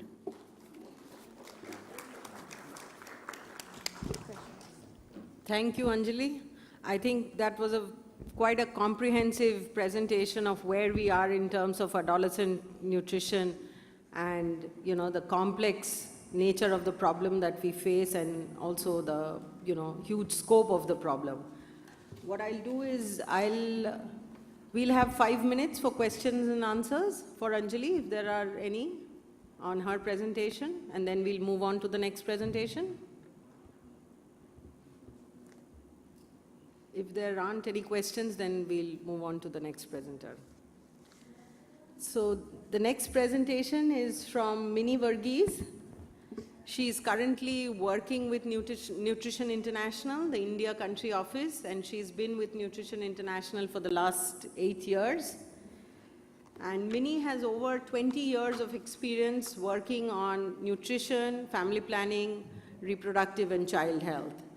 She has a background in nursing, and also she has a master's in health management from the Tata Institute of Social Sciences.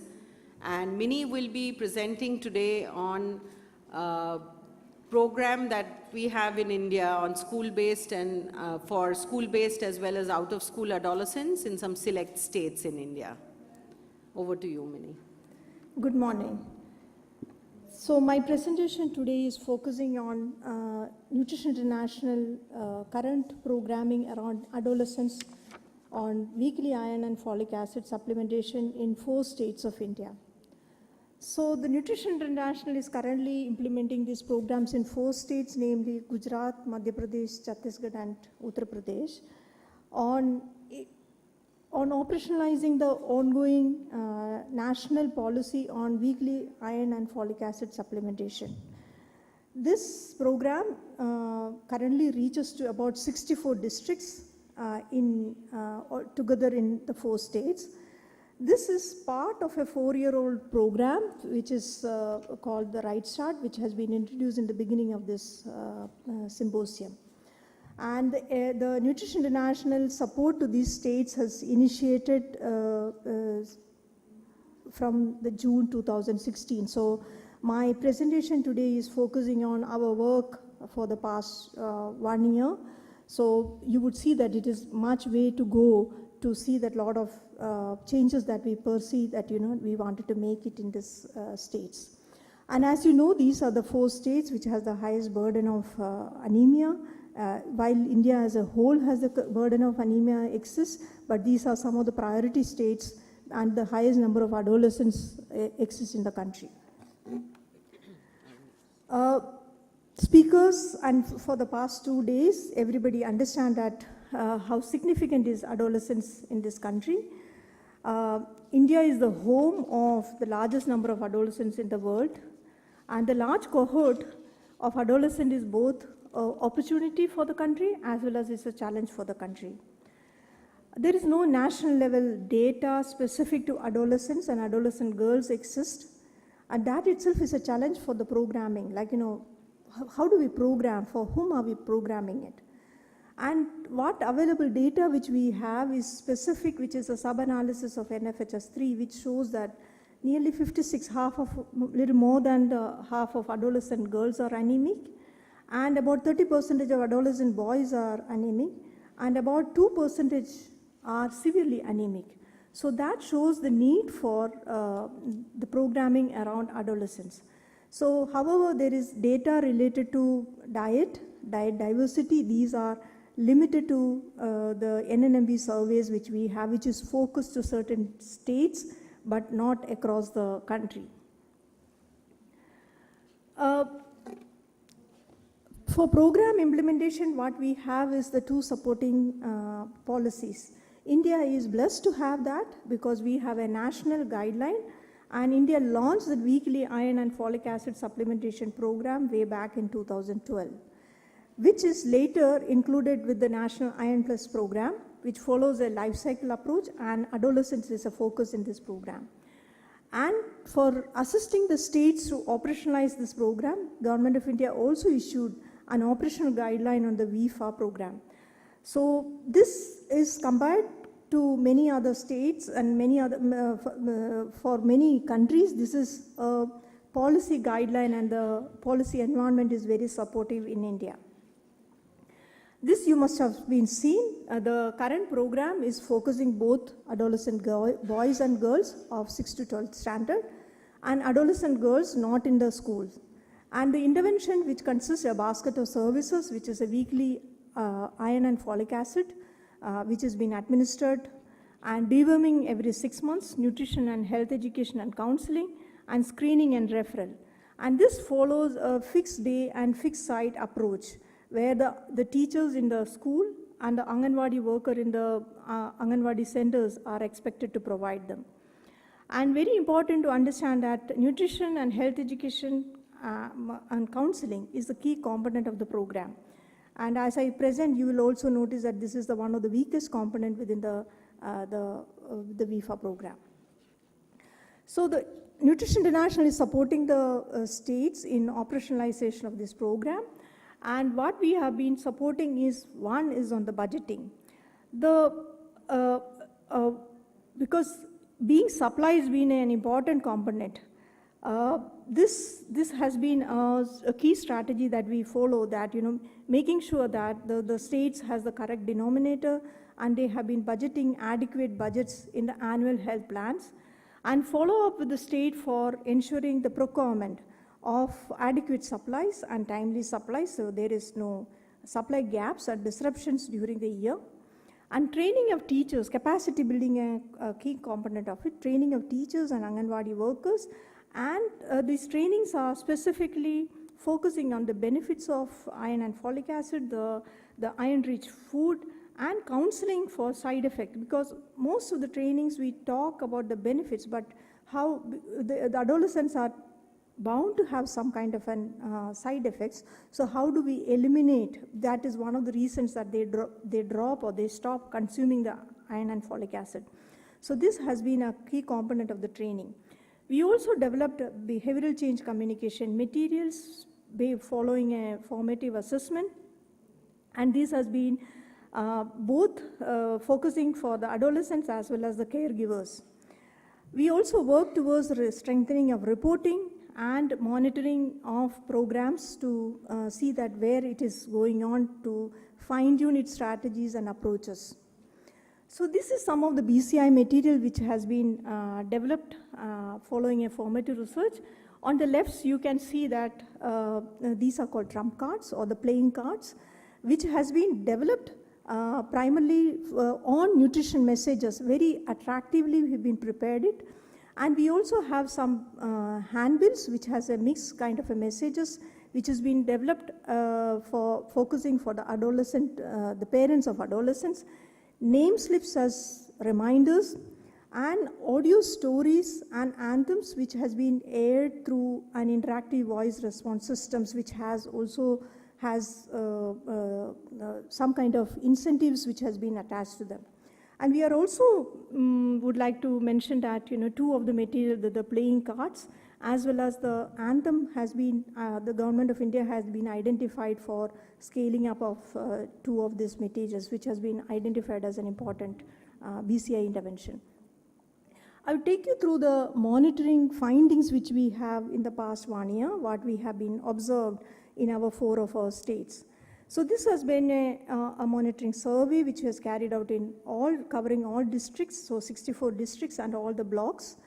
And we have tried to look at it in terms of 4 to 5 key areas of it. So the adolescents were asked about whether they have heard of anemia. So what among the 4 states, awareness of anemia was lowest among the Chhattisgarh compared to the other 3 states. And adolescent girls who is going to the schools had slightly better understanding than the outer school, which is the reasons we know because they have more access to information. When we look at whether they know they understand what is the benefits of the IFA, when we checked with them, we found that again the states of Chhattisgarh, there is a lowest understanding compared to the other states. But if you see across the states, we find that it is little more than 1/4 of the adolescents know the benefit of consuming, because this it's a key that unless you understand the benefits, how do you consume or ask for a services which is to be there. Then we have asked them about how do you prevent side effects. This is information we need to understand, that this information they can only obtain if the teachers or the Anganwadi worker who is the service provider counsel them. So when we ask them how do you prevent the side effects, we found that across the states this information is very low, and this is a key concern, and for program that this is something which we have to work to improve upon. I will take you to an interesting part of the presentation, which is we have asked whether you have received, because the program required a weekly administration of IFA tablets, and we found that the administration of weekly IFA about little more than 1/3 of them receives the IFA tablet.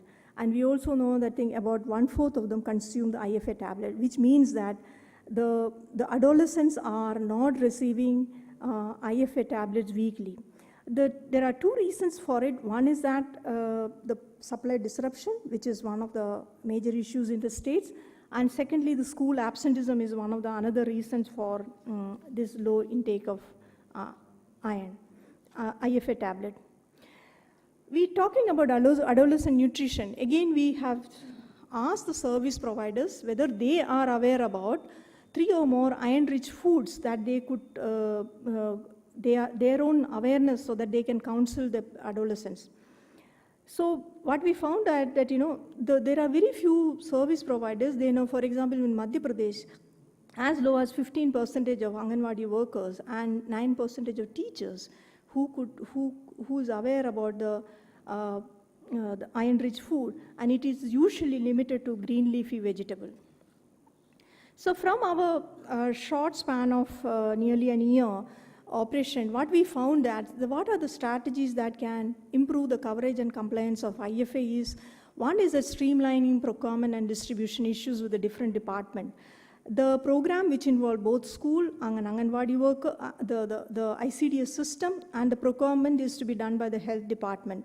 And this coordination is a big challenge in all the states. Second part, we found that the reports being discussed at the district review meetings. This is an important aspect which would improve the programming.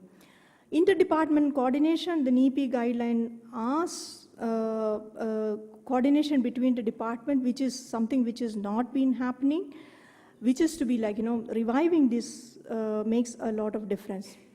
What we required is not just one-time capacity building. What we required is supportive supervision of teachers and frontline workers to boost their confidence, because most of the time the teachers, they are hesitant that if some side effect happens, who would support us?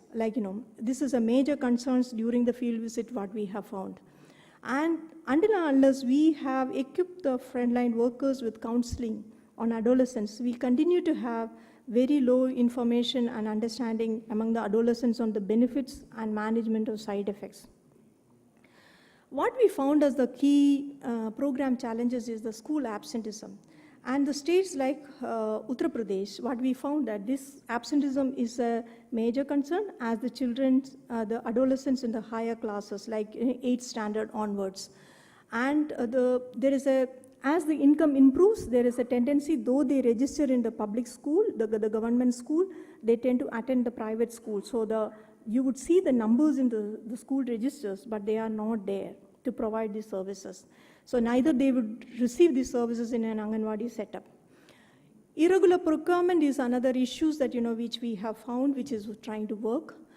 Skepticism among the teachers, and reporting mechanism is not fully operational, though it is the government has introduced it, and lack of interdepartment convergence at districts and the block level.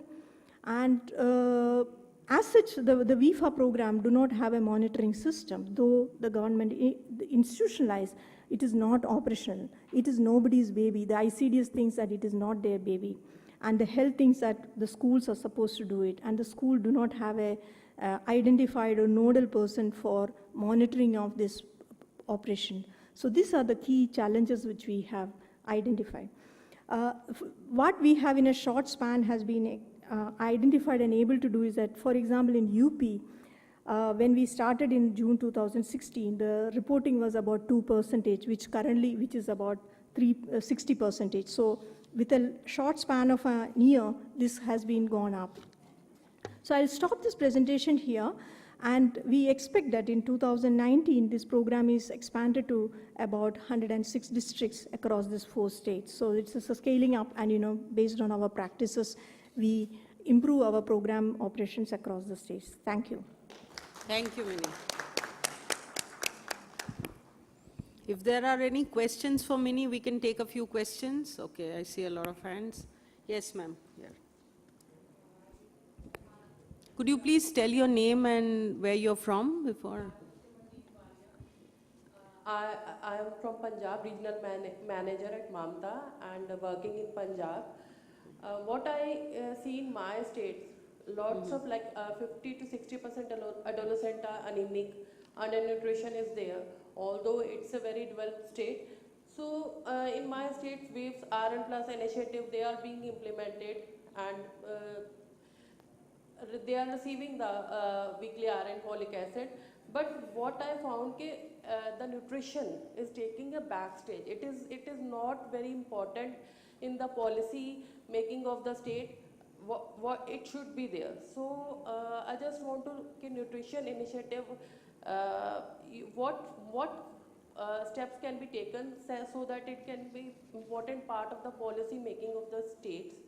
And secondly, in the presentation, I just want to ask, we somehow miss the midday meal. It's a very important part of the school health program. So that should be like part of it. So this is basically my comments, and just want to. Thank you for your question. Vinny, we'll take a couple of more and then you can answer together. I saw another hand here. Yes, please.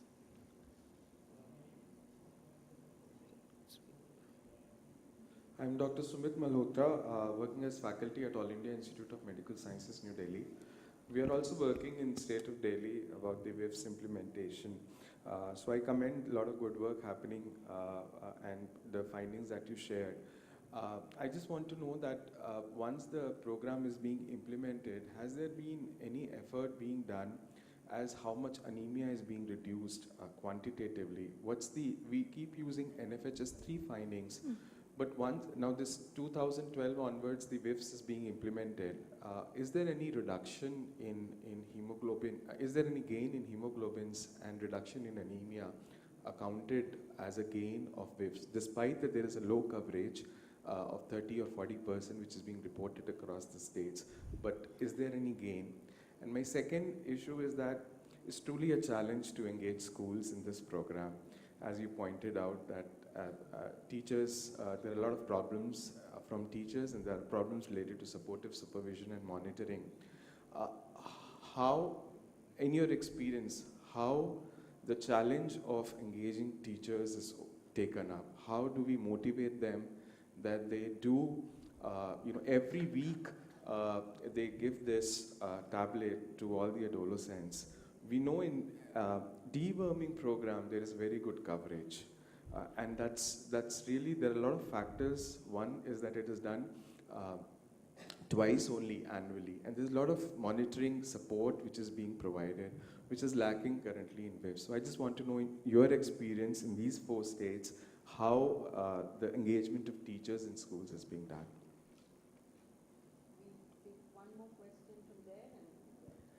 Yeah, my name is Renuka Motihar. I'm an independent consultant based in Delhi.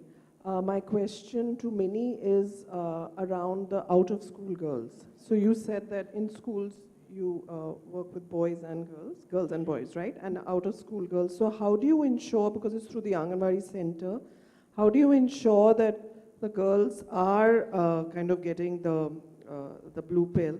And also, how do you ensure adherence, that they're not throwing it away, etc.? And what has been your experience with the results for the out-of-school girls? Okay.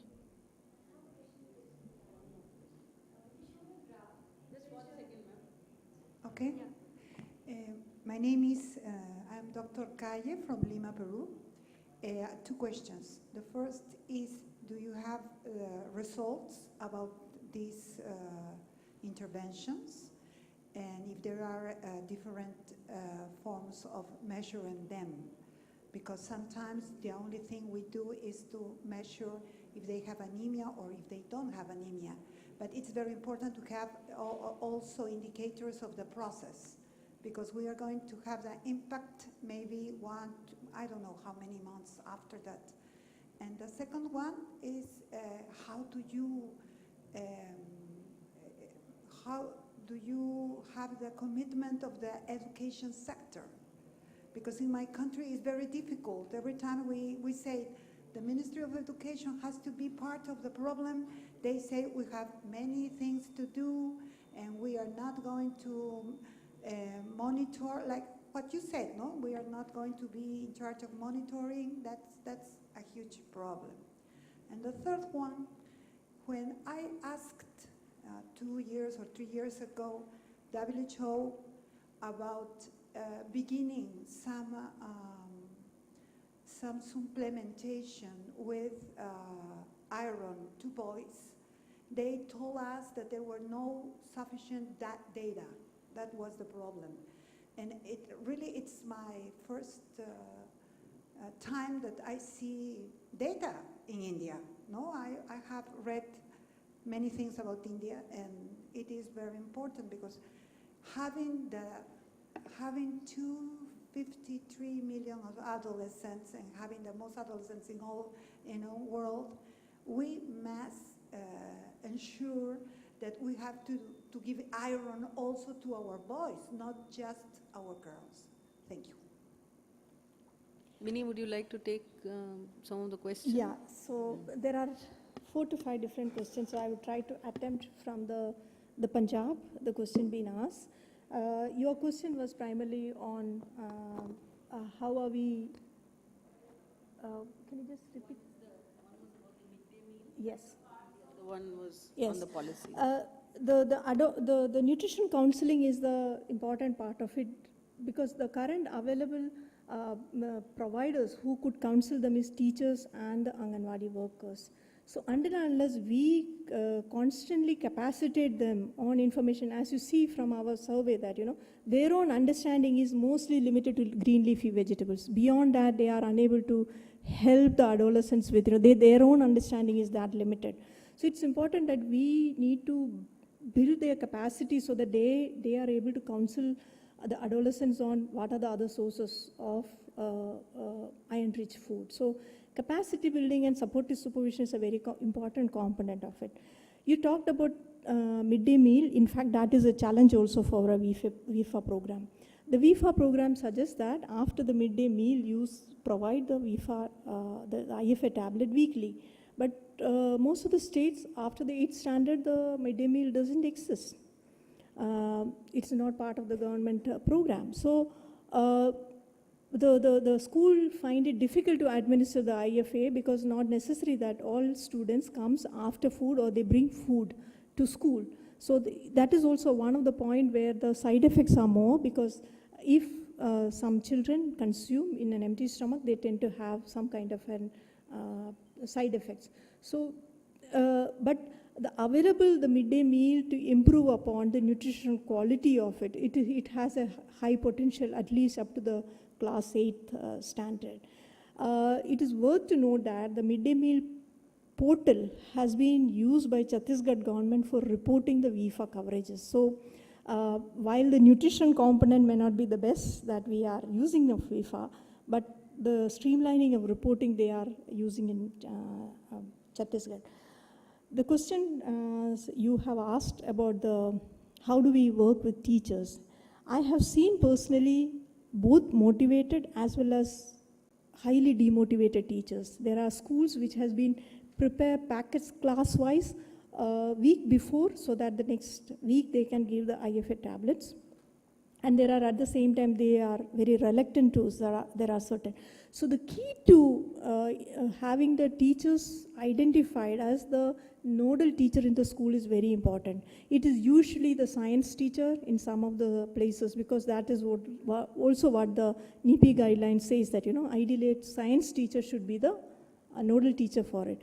But not necessary. It is very important that a motivated teacher who really interested in students and who really interested in the future of children, so that is a very critical component rather than a generalized approach of a science teacher. So this is what we have found, and there is what you call those who are interested to implement the program. There I have seen that personally it been implemented, and so there is constant encouragement. And what we found that is some of the schools who could be identified as a model school where they are regularly giving IFA supplementation. So these kinds of rewarding could be something which we can work around to motivate others also to provide. Renuka, you had a question about out-of-school adolescents. It is a big challenge for the programming because in most of the Anganwadis, they don't even write all the names of out-of-school adolescents because there is an ambiguity of whether they are going to school or no, because in India, because of the high school enrollment, they tend to be written their names in the school, but they don't go to the school. So how do we ensure is that, again, the Anganwadi worker has to have a constant supervision and guidance so that they would be. What we have found that, there are certain states like Gujarat, the Anganwadi worker, though the guidelines say they need to be called once a week to give it, they provide it door to door to ensure that they have consumed it. But making sure that they have consumed in front of the worker, that is the only way that we can ensure that they consume. Otherwise, not necessary when you give a 4-day tablets for a month supply, they tend to consume it and they usually not been used it. I think these were the major questions. There were a couple of questions on measurement, that how are you measuring? You have, one of the questions were about the data as such. Yes, these are what data which we have is program data. This is again 64 districts which we have done the monitoring survey. But using this data for larger programming across the country is a limitation. Any sub-analysis of NFHS 4 could also give us some understanding, which is currently underway in number of places. That could give us some idea for adolescent nutrition per se and adolescent data. Thank you, Minnie. At the end of all the presentations, we'll have more time for discussion. So we'll move on to the next presentation. Thank you, Minnie. Thank you. So our next presenter is Armias Mekuria. He's come all the way from Ethiopia. He too works for the Nutrition International, our Ethiopia office. And Armias actually has a background in public health from Debub University, and he also has a master's in public health from Addis Ababa University. And he's been working with Nutrition International for the last 4.5 years on adolescent girls and women of reproductive age and nutrition. And he has significant experience working with the Federal Ministry of Health in rural Ethiopia, including being the head of the Warada Health Office and Health Center. Welcome, Armias, and we look forward to your presentation. Thank you very much. Good afternoon or good morning, everybody.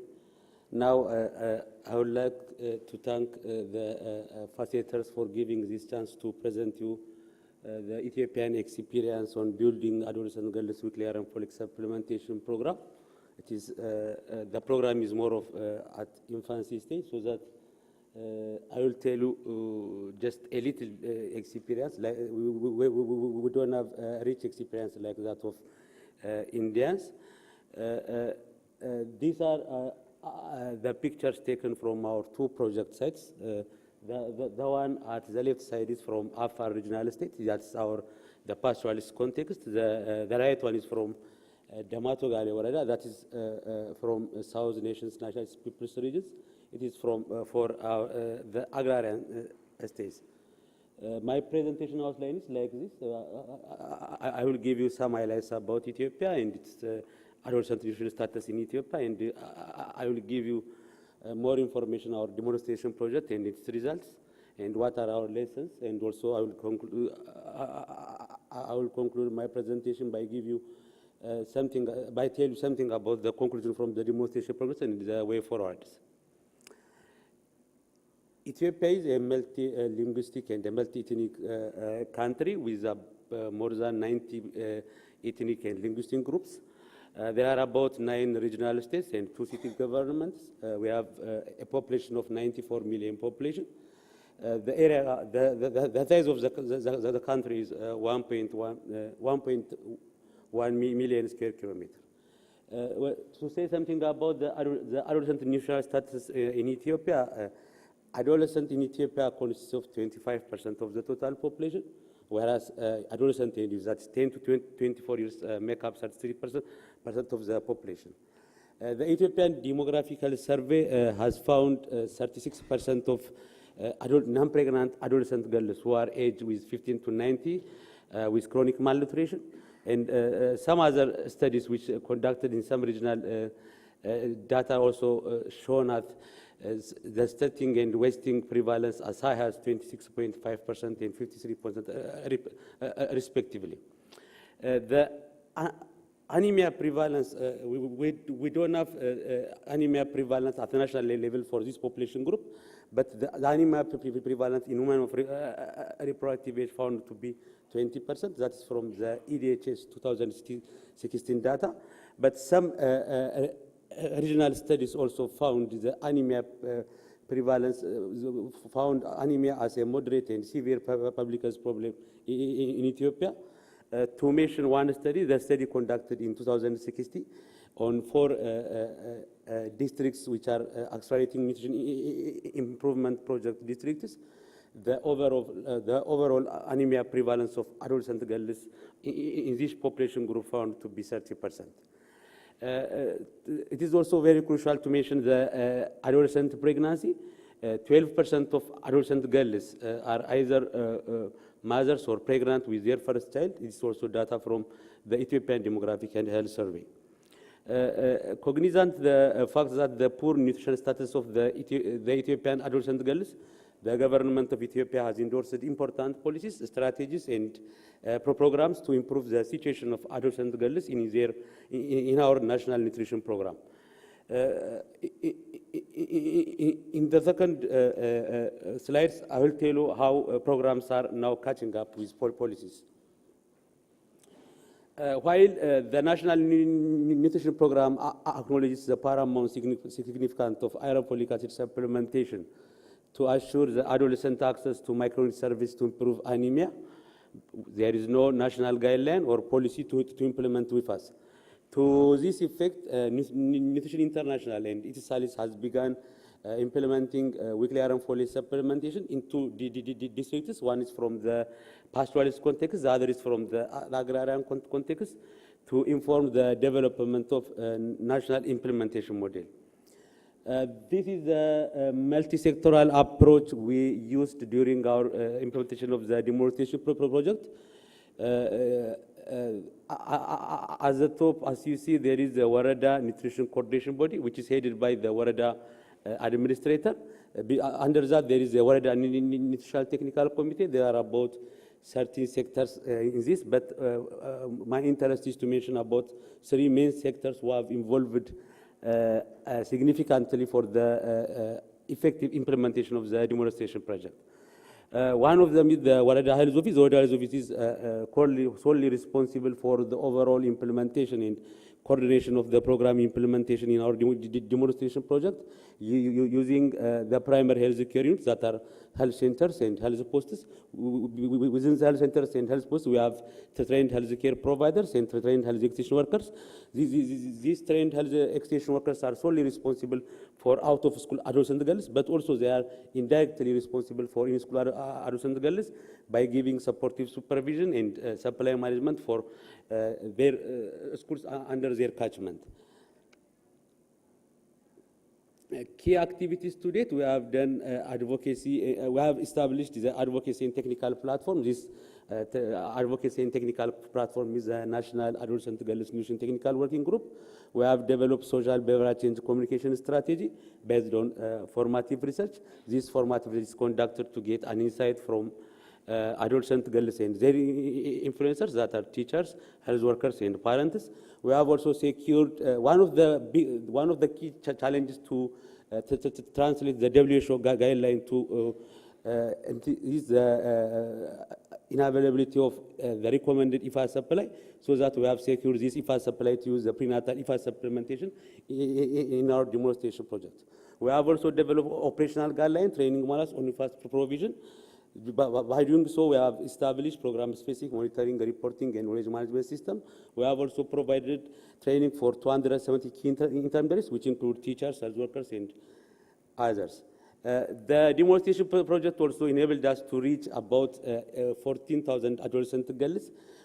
By consuming, these adolescent girls benefited from the program by consuming 12 plus weekly iron folate supplementation. In the first 6 months of the program implementation, 30,000 of them are from 68 schools from the municipalities. The rest are